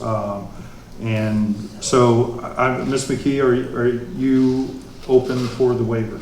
I'm going to have to think about it, Mr. Evans. All right, well, I'll have the prosecutor you'll have to. I've seen the emails. And draw up the waiver. And like I said, if McKee wants to hold out, then we can decide keep her there and everybody else move over. Well, just. But while we're on there, there's just on this reimbursement that you mentioned, since we're discussing health insurance, because now when you use that card, you have to, our fiscal officer wants to have her own email just for that card, a checking account, and it makes sense, because every time you use that card, it comes out of that account. Of our account. And she needs to have that separate. So with that being said, she wants a separate checking account, and I would support her doing it that way. That way she can keep track of every time you use your card. So you use your card. So the HRA is in a separate checking account. Right, and that's what I discussed in the beginning, Yeah, and right. it was said to just use that account. So there's no problem with making a change, but that was brought up in the beginning. Right, and you're supportive of having that change? Oh, yeah. Okay. Makes it easier, it's all in one account. Well, You yeah. want me to make the motion? No, Well, you can't. you can't make a motion, but we can deal with it in the fiscal part. We'll deal with that in the fiscal. But, part. Thanks for bringing that up. So I'll get the waivers drawn up, again, the EOBs, and then at the next one, I'll be making the motion to switch over the dental, vision, life, and all that stuff. And you've already talked to the prosecutor, so there's no need for additional authorization. Correct, the only thing she would have to do is create the waiver. Right, but you've got the clearance to have a conversation with the prosecutor. Yep. to do that. Okay, great. So that, we'll do that. IT and diligent software update? We're still working with the diligence. I've kind of been out of the loop on some of it. I think we need to, as far as the agenda creation, the whole point of this is to have kind of a procedure of, okay, it's input here, the draft, we're gonna add the things. And as far as adding things like the Jed Z report, it takes one click to add it here, and it distributes it to the board, the public, everybody. So it's not an extra, extraordinary step to do. So I think what we really need to do is get on board with an early draft, the motions of people, the items that are on here, the specific motion you want to make, because then it's a lot easier for our secretary to create those minutes and get that efficiency. The other thing is, I've sent a couple times, and I think our secretary sent a couple times to the other board members, the request to sign in and change your password, and so you can have access. I would recommend that you do that, and then we can move on to the next process of, okay, this is how you guys get the material and that. So I would just ask both of you to respond to that. If you need it sent again, we could send it again. But I think it's working well, and it's just, again, proper planning to be able to get that efficiency through the whole thing. Right. And the IT. I know the fiscal officers had some requests for some IT support, and so there's still some kinks there that are kind of with the emails and everything else that are causing some slowdowns and difficulties. And you have some emails that you lost going back? I can't go past April. She can't go back. I can't get Julie's emails prior to April 1st now.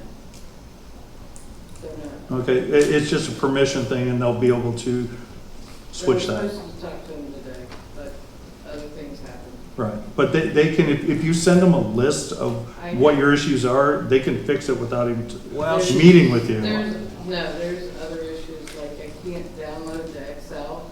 It's still in Julie's name, not in my name. So there's other things that are issues with IT, yeah. Download the Excel. Well, what? Export, like, reports to Excel from UAN. Oh, that's UAN, okay. But I think it, that should be UAN. Well, we've been back and forth whether it's remote or not. I saw the recent emails, and we shouldn't have to go back and forth. If we request the IT support consultant to come to the town hall to work with the fiscal officer, then there shouldn't be this back and forth. Why do I need to come in?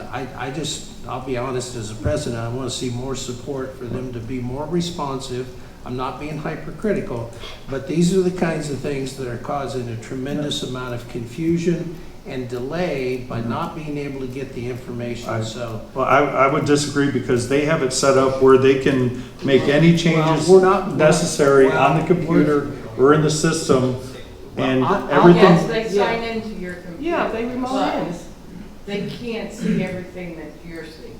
Yes, They see your screen, they see everything, and I've worked with them on many issues We remotely. don't need to continue. I will call them, but I'm going to request that they come into the office and assist the fiscal officer in person. And it's a lot easier, and that's right. Yes. The reason I would prefer they come in is because this is the UAN. Use your mic so we can get it on the record. But yes, I understand. It's the UAN. UAN support is through UAN. I understand, Mr. Evans, but the point is that we're still having difficulty with IT, so there's still outstanding issues, and we need to address them to give the elected officials the support they need. Correct, but if it's a UAN I'm not computer, going to that is continue. UAN. We understand that. We understand how it works. But there's a crossover there with the operational of that laptop under emails and not getting those emails, and we need to be able to have access to those as soon as possible. Julie carried one computer. She didn't carry an Etna Township computer, and she carried the UAN computer.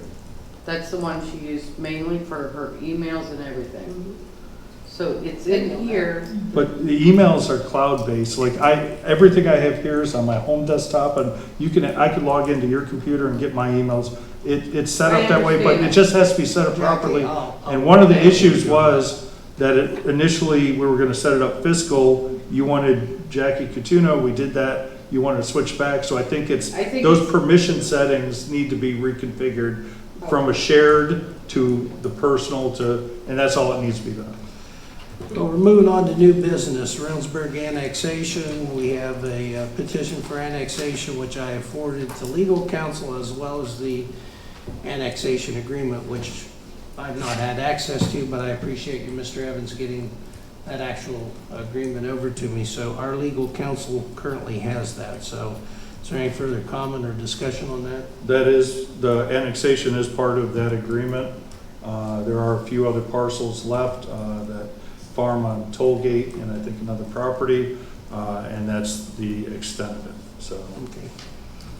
Public records request. I've had some public records requests, which I have forwarded to Bricker Graydon. Some of them are more extensive, and rather than make a decision on that, I think given the amount of the type of record requests we get, that it's important that we forward those to legal counsel. We had a request for public records request for a previous investigation of a township trustee, Mr. Evans. I don't have access to it. For you?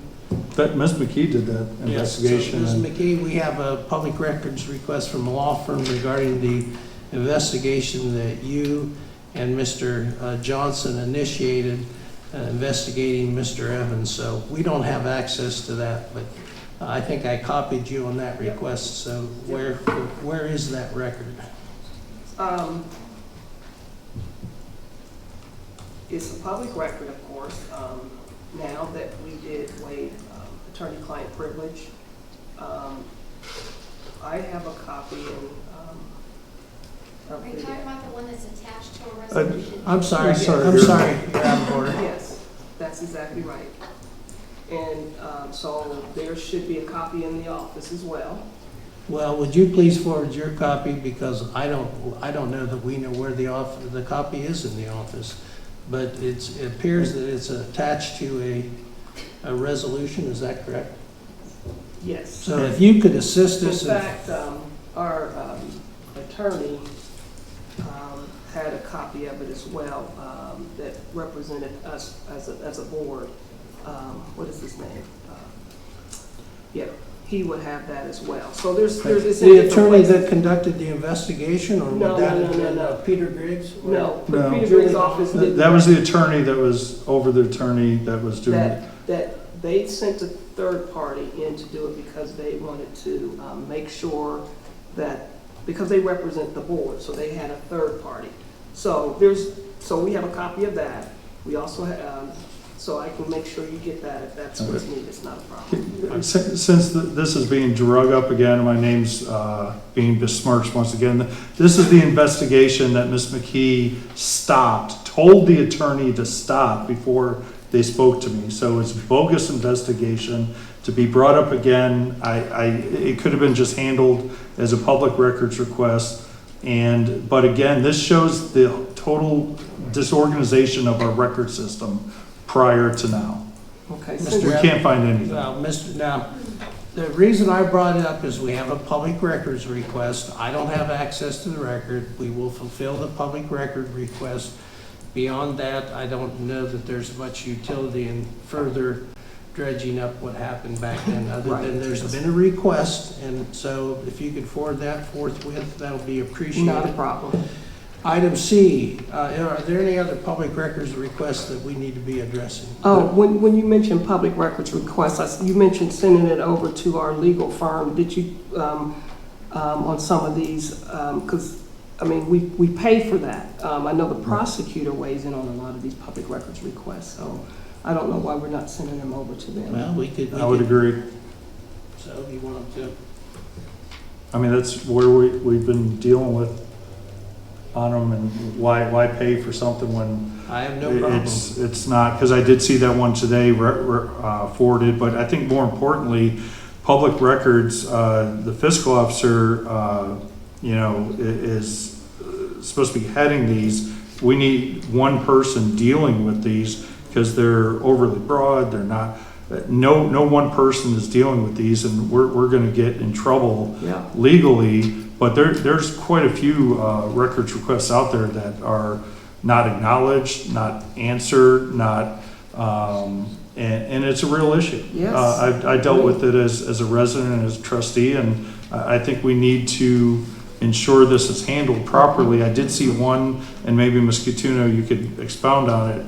You said that you couldn't handle the request because of conflict, but I don't know what conflict there is in the records The request. difference between the Board of Trustees and the development of Chingle, That's just one, that is family. and that's family, right, get it. But, But so you're saying you can't administer, because I administer the requests that are about me. This is just about providing records. I have been advised by the prosecutor, because I asked the question, Okay. and she offered suggestion to not discuss it or get involved with Okay. the township in that, and Jeff. okay. Let me just say, What- go ahead. Okay, thank you. Now, under Ohio Township, I'm sorry, Ohio Revised Code, the fiscal officer is not required to do public records requests. That is not her job. Now, if she chooses to do it, and we as a board want to have make a motion for her to do them, and she agrees, then that's one thing. But she's not. She is, and under any circumstance, have to fulfill those. We had an administrator here that was doing them and doing a good job on filling those. Now we don't have one. We have a temp here. Maybe they would go to her. Maybe that's something she can pick up and do for us. Laura at one time was doing them in that position. So I don't see why we don't take it back. I know Julie, our previous fiscal officer, was doing it because I don't know if, you know, Mr. Evans, you kind of recommended her and she went forward and started doing them. But it's up to us as a board to make that recommendation. Do we want her to do them? If she doesn't want to do them, she does not have to. This board already voted on that. I'm sorry? The board already voted on that, No. to return it to the fiscal officer. She did not support that. Well, let me just say this, that, Now, if she wants to do them, I have no problem with well, that. we I just don't- we all need to work together to, the fiscal officer is new. Some of these public records requests, we don't know where they are, we don't know where the information is, so I just would ask that, yes, there should be a flow and a process. They need to be logged in and everything and responded that we're looking for the records as we've discussed here tonight, but we as trustees should help our fiscal officer because some of this information is not readily available. Okay, so back to what you're saying, Mr. Burkholder. When I first came in as a trustee, we were fulfilling our own public records, I guess, and then they got out of hand. And so we kind of turned it over, well, they did, turned it over to our fiscal officer. I didn't agree with that because, again, that's not her job under our revised code. Jackie right now is new in the position. She's still trying to understand her position. Now, if you want to do them, then you should do them. But you can't pick and choose. You're going to have to either be in or out. That's it. The only thing I'll say, there needs to be one point person. Yeah. And you don't have everybody separately responding and this and that. That's correct. You don't have 8 people keeping track of records responses because it doesn't make sense. Right. So one person. That's right. And there's a log. You log everything. That way, because like Mr. Evans said, we can be sued and it's an easy lawsuit. It is cheap. Cheap. And there's attorneys that I know up in the northern part of Ohio, that's all they do. They go to townships and just file them. And they get the money. Well, that's fine, but But that's why we have to be, as a board, we have to be on top of this and make sure that we are going to make the decision of who's going to fulfill them. Right now, we're bringing in all these consultants. I don't see them doing them. That wouldn't be their job to do them. So we need to make a decision. Do we have our temp here to do them, or do we have our fiscal officer to do them?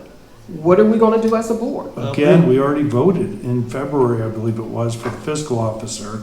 Julie was doing it. Julie created a database. Well, Mr. In Evans, access. if you would, for our next meeting, would you bring that that decision, at least find out when that was, so we can address it at the board, when that decision, that We just resolution. had to search the minutes, yeah. Yeah, So, and just on, when you said the prosecutor told you it was conflicting, she's only talking about the one case with your brother. That's all. She wasn't talking about as a whole. She was just talking about that particular case, Okay, which makes sense. Let's move on. Mr. Evans, do you have a motion, did you have a motion on employee handbook? regarding- Yeah, I have a motion to modify the employee handbook regarding employee vacation, whereas new employees, after completing 1 year of service, will have available to take the 1 week vacation earned at their 6-month service period at or after their 1 year service. I'll second the motion. Discussion. This is just necessary to correct the current situation where vacation time is only provided to employees that was earned on January 1st. So we have employees that have met their 1 year mark now and wouldn't be provided any vacation until January 1st. I think it's only fair to at least give them that their 6-month, that 1 week. Because if we did that, gave them their 1 year, that extra 2 weeks, now in January 1st, they would be given another 2 weeks. So that's one of the things I think we have to correct as a whole in the handbook, but there were some grumblings on some employees of how, I hope we're getting vacation and that, because as written, they're not. So I think this temporarily corrects it, and Bubba, I think this would do it for most. We have 2 individuals I think that would apply to, right? So, yeah, this is I certainly support this, and this is a first step, although the trustee should have a copy, and I also copied the fiscal officer on the draft from Mr. Albrecht, who's our labor attorney, on the updates and suggestions. So we have a draft, and that'll probably have to necessitate a work session. Can we get a red line copy of that? Because I know there's changes, but I think. is it redlined? I thought there was a red line. Okay, it didn't show up on mobile, so maybe I'll check it out. Yeah, there was a red line, like he redlined the date and everything Okay. for the update. So, but I would like to see even more revisions when it comes to how we earn and award vacation time. This earning it 1 year and taking it the next year, not having the carryover, I just don't think that's a. And as written, if you hire someone, say January 5th, they wouldn't get vacation for 2 years almost, just shy of 2 years. It's just, you can't retain people, you can't attract people like that.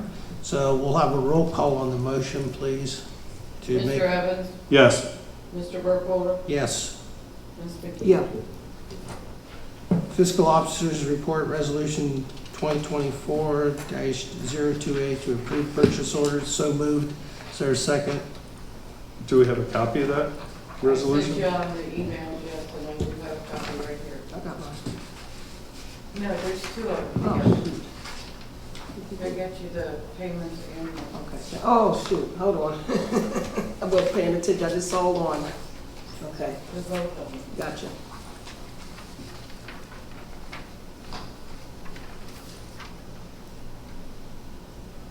So did you make a motion or do we need a motion? You made a motion.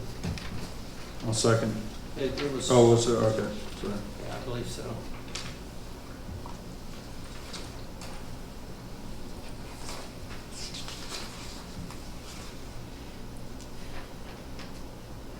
I know, a question, I think that last one you weren't here, the last purchase orders, didn't we remove the We did. TPA thing? Were you aware of that? And I just, Yeah, you drew a line through it and everybody signed it. okay, just want to make sure that you were. Right. I don't have any questions at this time. Does anyone else have any? The only question I have is on that interest and penalty for the RITA.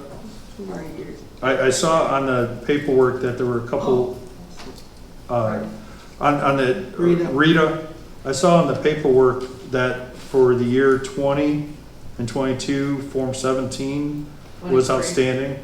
I think it said 20 and 22. 23 is what the interest was on, but it said forms outstanding from, I think, 2020 and 2022, which would, have you looked into that, or do you know? Okay.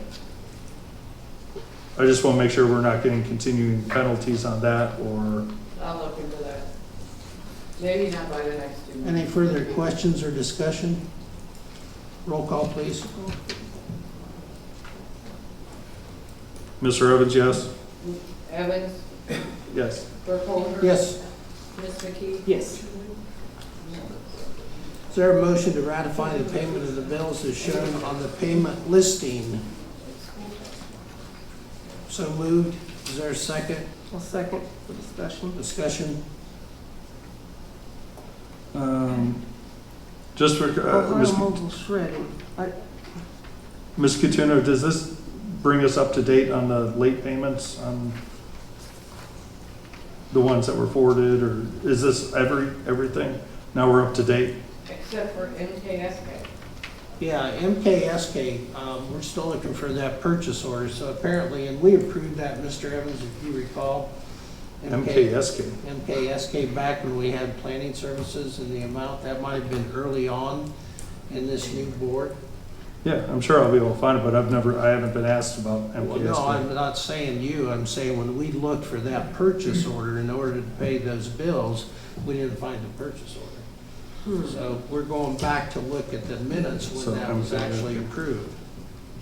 Now, I apparently, we don't see that. Is that for the park? Well, that was for the park and also for Pike Street. So that would have been last year, right? No, I think the new board approved that. Oh, okay, for the continuing. Yeah, new board approved that. Okay. So Well, that that's- probably would have been the initial 1-2 meeting. That's what I'm thinking. So we're gonna go back and have to find that and see if that somehow did not get set up, but it was approved by the board. Okay, well, we should be able to find that PO list, and pretty easy. Any further discussion or questions? It's not in the PO. It's not in the PO. Oh, it is not in the No, PO? she That's looked what at it. I was looking for. So, just want to make you aware, so All right. we're working Let's on go. that. Roll call, please. Mr. Evans? Yes. Mr. Burkholder? Yes, Ms. McKee? Yes. motion passes. Any transfers? No. Public comments, you have 2 minutes. Anyone that wants to address the board, please come up, state your name and address, and give you 2 minutes. There again, 9167 Taylor Road, Southwest, Romsburg, Ohio, but I technically live in Etna. Thank you for explaining to me the traffic that tells you how fast you're moving and what information is being gathered there. Etna Township has received for the last 30 years TIF money from the property across the street from my home. I'm asking for those signs immediately. If you cannot provide those immediately or have no resolution to provide those immediately, I will go to Reynoldsburg and ask. They received almost $400,000 from a 10-acre TIF property across Vermont Street. We're asking for some help here because of the warehouses, because of the draw of the housing in this area. If you can't do it, that's okay. I get it. But you have been, and this community has benefited from multiple TIFs. That is a pot of money that was taken from the schools and given to Etna Township. And now at this point in time, and we're saying we need some help, I think we should get some help. If you can't do it, that's okay. But we need immediate help. This isn't put off for another month. This isn't put off for another 3 months. This is next week. A child fell off their bike in front of a semi last week. He fell the wrong way, thank God.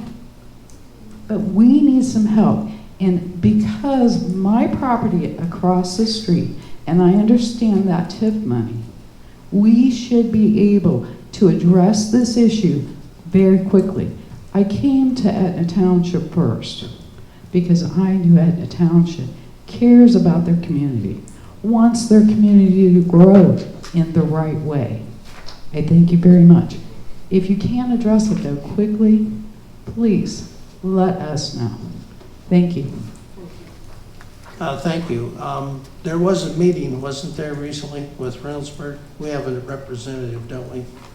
Isn't Nicole Washington our representative? She's actually the board, chair of the JED boards and also on the. Yeah, what about the Reynoldsburg? Yeah, I'm not sure who the Reynoldsburg, but yeah, Nicole is for us. And she was not at that last meeting because she was out of the country. For many I've been out of the circuit for a little while, but I have been part of this TIF situation for about 6 years. I have put that situation down. From the last time I looked, I have not seen Etna meet in a TIF board. I can't find a representative for the TIF board. The TIF board is required by Ohio Revised Code and the Department of Development with Ohio to meet once a year and report on these. The reporting that I saw under previous administrations was lacking a lot. There was $250,000 that was spent on a 3-turn lane there at Taylor Road. 3-car turn lane. 3 cars can get into turn. $250,000. The community didn't have any input, but I have not seen where Etna Township, Licking County, or Reynoldsburg has met. If it's out there, please let me know. I'd love to see that meeting. And when was the last time, and who represents Etna? And who represents Reynoldsburg? Right. Thank you. I think that TIF is on annexed property, so I think it's exclusively in Reynoldsburg. So I'll have to verify. I'll get the information. Well, I think we got something recently, so I want to take a look at that. We had some documents that came in. Licking County should be able to provide that because that money is diverted from the schools into TIF accounts. It's there, and I have lots of documentation for previous years. There's a lapse there, but yes, it's definitely there. Thank you. Anyone else at this time like to come up, closing comments?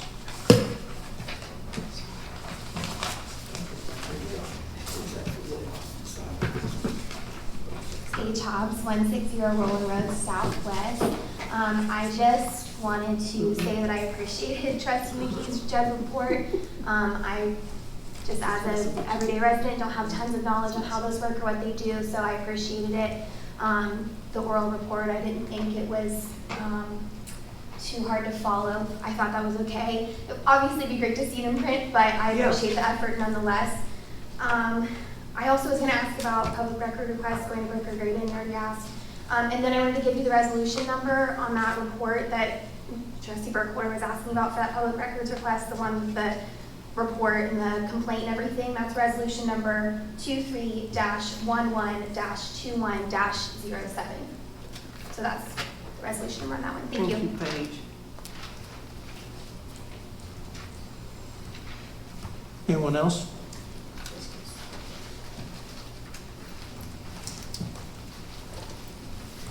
Judy Kappmeyer, 29 Roma Court, Etna, Ohio. I'm interested, and thank you for the information about when 1 acre of property is disturbed, it requires a permit. How are we, as adjacent residents, to know whether or not, you know, the things that are going on the west side of Royal Acres? So how are we to know whether they're permitted or not? Ask us, and we'll investigate. You can ask us, or you can also call Licking County Soil and Water. And of course, there are multiple agencies involved in these developments. For example, the Licking County Planning Department. And of course, they have a compliance officer. The engineer's office is involved. DLZ is the contract engineer that actually conducts the independent investigations to make sure that they're in compliance. Soil and Water is involved. We're obviously involved in the zoning. So it's multiple agencies, but if you can't get through to us, you know, Soil and Water, they take complaints all the time, and a lot of these developers don't realize it, or if they do, they ignore it.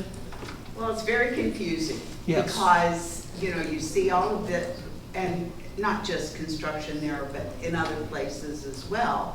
And then you assume very naively that all of the requirements have been met in order for them to proceed forward. So you just kind of take it for granted. So advice is, don't take it for granted, I guess. Well, just so everyone knows, at a recent Licking County Planning Commission meeting, Commissioner Bub talked, actually the acting director of the planning department talked about there were 60 to 70 outstanding subdivision violations within Licking County, and one of the commissioners commented that, well, you know, in the past, we just assumed, kind of like what you're saying, I'm paraphrasing, that everybody's in compliance, and they're not. And so enforcement is a challenge. Sometimes it goes to court, and maybe the courts, and I don't know specific cases, but it was also said at a commissioner meeting that sometimes the judges give them extensions and they allow to go on. There was a distillery that wanted to develop in Bowling Green Township, and they started moving dirt before they even had the zoning hearing. And I just happened to be at the commissioners meeting when they came in and explained, well, we didn't know. Well, that's part of the problem. They have an obligation to know what the process is and then to follow. But they are hiring, I think I mentioned it before, a second compliance officer for the Licking County Planning Department because there is so much growth and development going on. But never assume, and if you have a question or you think something isn't right, you know, feel free to call us, but also those other agencies. We're all kind of the eyes and ears, all of those. And now Licking County Soil and Water have a representative who focuses on Harrison Township and Etna Township. So we are getting more support out here. Thank you. Anybody else? Thank you for coming. We are going to, we have some announcements on the agenda, which I'll talk about before we go into executive session. Trustee special meeting Wednesday, June 12th. That's going to be the M1 and possibly some other items added to that. Regular meeting will be Tuesday, June 18th. The comprehensive land use plan work session is Wednesday, June 26th, 2024. And under the parks, that is that 13th. 13th, June 13th here at 6 o'clock. The park committee will be meeting. That's a public meeting as well, and they'll be talking about the data that they collected from the community surveys and doing some presentation and trying to consolidate that. And then tomorrow night, we're going to have a special meeting with the Planning Commission, and they have some text amendments that they want to take action on so that those can be forwarded prior to the deadline on June 10th to the Licking County Planning Commission. I've got Yes. question on the special meeting on the 12th. On our township calendar, it states a special meeting at 5:45 with hearing at 6. What Yeah, are we we'll doing? change that. It may So it say should on be that. 6. We do have it at 6, yeah. We only Okay. thought about till you start the meeting, but since that, the introductions won't take long, that'll be at 6. Okay, and then question on the comprehensive plan. All right. The work session, typically, that's just discussion amongst the board and that without public input. Is that what we're planning then? Or is No. that going to be the big presentation? No, Is that- we talked about that at the previous meeting, Mr. Evans, and I'm happy to answer the question. It's a good one. We talked about having Mr. Leonard come in and make a presentation and then have an hour of where there can be community input. Okay. Has there been corrections to the comprehensive plan? Because the one I saw had the wrong map and there were other errors. Which version? 6.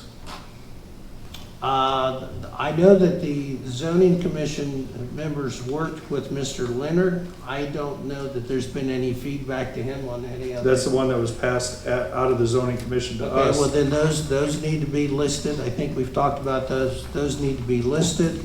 I can tell you on the zoning map that before Clerk Laura Brown left, that she put together a list and forwarded it to Licking County. I'm currently having the Morpsey intern go through all of the meeting minutes from March of 2020 to present to see if there were any text amendments, because I'm not sure all the text amendments have been into the zoning resolution either. No, it hasn't. Right, and so she's going through that, and so that's the cleanup work that's gonna have to be done, particularly the map when it comes to the comprehensive land use plan. But also, as we move forward to the zoning, we have to make sure we have all of those appendix like the different PUDs, and for example, recent ones, like on 310, They're not in there. they're not on the book and they're not on the website, Right. correct? Yeah. Yep. And I see that we've noted that. So beware when you look at those documents that they may not be up to date. Yeah. But that's some of the cleanup work that the current board and staff are working on. And then one other thing to address Mr. Bundy's question about why it took so long with the M1 text, that it should not to belabor this, but we need to start addressing things in a more expeditious manner. The zoning commission missed the deadline for submission originally. There's still issues of some believing that you have to go to the meeting and approve it before you send it. You don't have to. I did, and I want to get this approval. I asked for a prosecutor's opinion on this to verify it, because I'm sure it's right, but others think that you don't have to just forward it after 5 days. I don't know why that was denied, but I wish that would be reconsidered. No, and then, Mr. Berkowitz, let me finish on this. And then, because that is the reason for the delay in all of this, and especially, we should have been dealing with the public hearing today. We could have. There was some disagreement on who can set a public hearing. Again, I asked for a prosecutor's opinion on that. That was denied. I wish that would be reconsidered, because we need to follow ORC and we need to be proactive in this, because once someone files an application, it's too late and it's going to go to the BZA again. We're going to have these same issues. So I want to make sure that we're following things right. So I'd ask the president to reconsider the request 2A and 2B. It's just verifying what needs to be done so we don't have these issues in the future. But everything, once the board sends it to the zoning commission, they have 5 days to just submit it. It doesn't go to a meeting, doesn't do anything like that. And that was the issue, and that was delay. So I hope we don't run into that again. That's all. I'm going to be very brief, because you keep beating the same dead horse, but the problem is that the experienced zoning clerk was in transition of leaving, and we relied, the planning commission have relied on her very heavily, because she's been here for 20 years, and when they made a motion to forward that on, that normally was taken care of by the previous zoning clerk. And in that transition, and now it has to be uploaded to OpenGov, and in that transition, our current secretary and clerk had not been adequately trained how to do that. We went to the prosecutor, it was not a fatal error, and now we know, and I've been working with staff, and we'll be working with the BZA and the Planning Commission, getting them that flow chart. So that was the delay, but we decided we were gonna do it properly. But it wasn't proper. There was no motion required, and I provided that flow chart. That's the thing. We know there wasn't any motion required on the 5 days, and that's why it was late being submitted. No. Well, I've looked at that inside and out. Do you have anything on trustee comments before we go into executive session? I don't.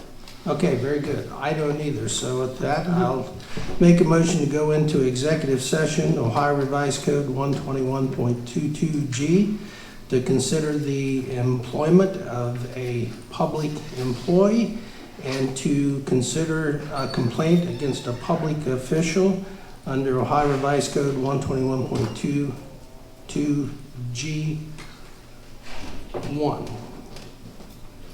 Is there a second? I'll second. For discussion, again, I don't understand why what we're going to be taking up isn't provided to the full board prior to the meeting. I've asked the secretary, I've had to numerous times, what are these even about? Without, until recently, some indication, and now this complaint on a public official is brand new.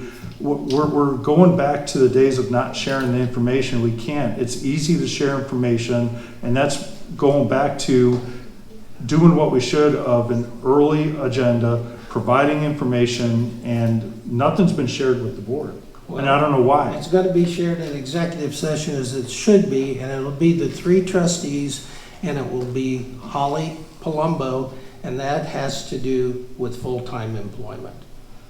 So Roll call in the executive session. So we're please. going in as the board first, correct? No, the board and then we'll bring in Holly.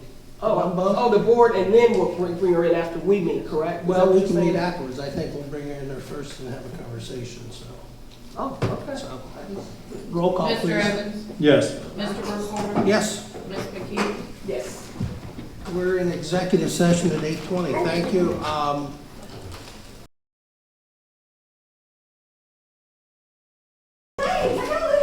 Is there a motion to come out of the executive session at 9 PM? So moved. Is there a second? I'll second.